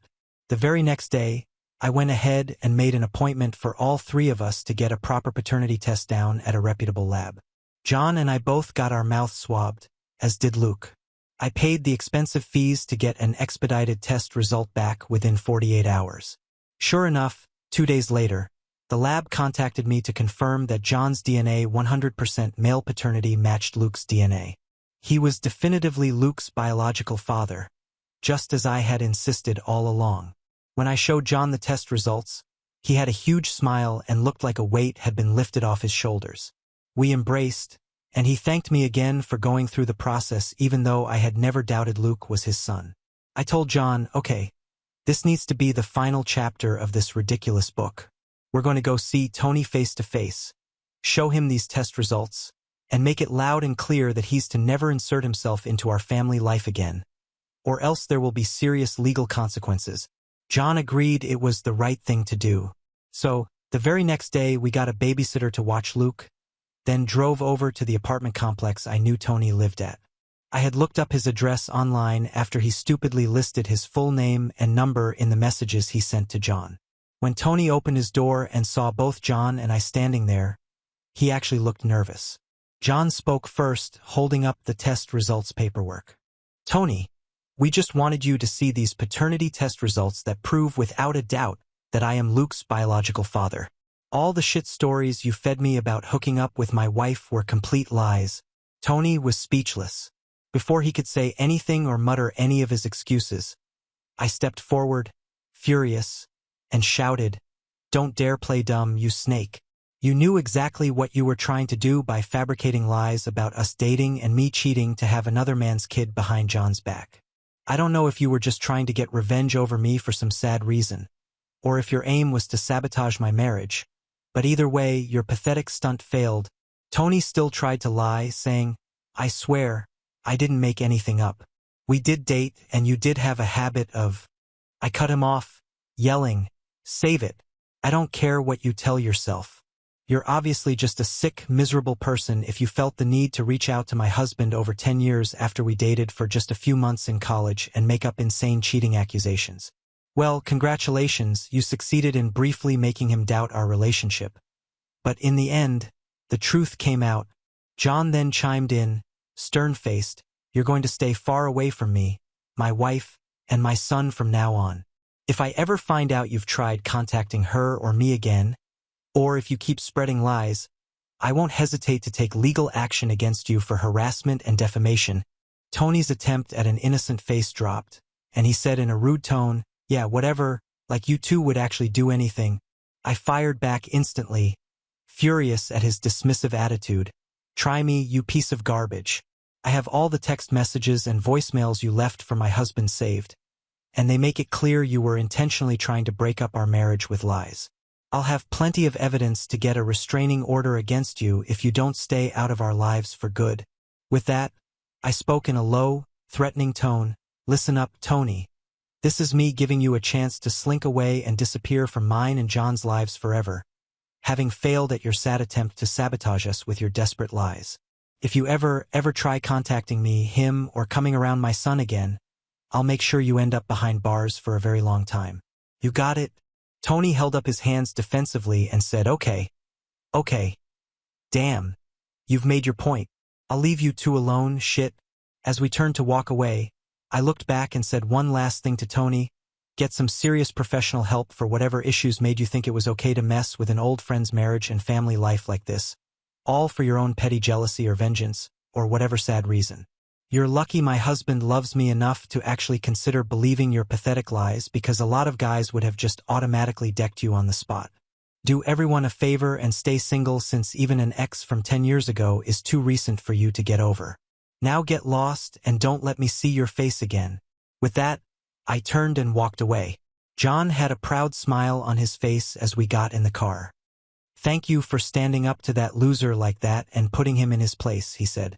"I can't believe I temporarily let myself fall for his idiotic lies and the drama they caused us. But dealing with him face to face and having the definitive proof of the test results has closed the chapter for good. It's just us and Luke now, like it should be." I was relieved this Tony debacle was finally behind us. We have reached the end. If you enjoyed this video, please be sure to like and subscribe to the channel for more videos like this, and give us your thoughts about the stories in the comments section. Thank you and see you in the next video.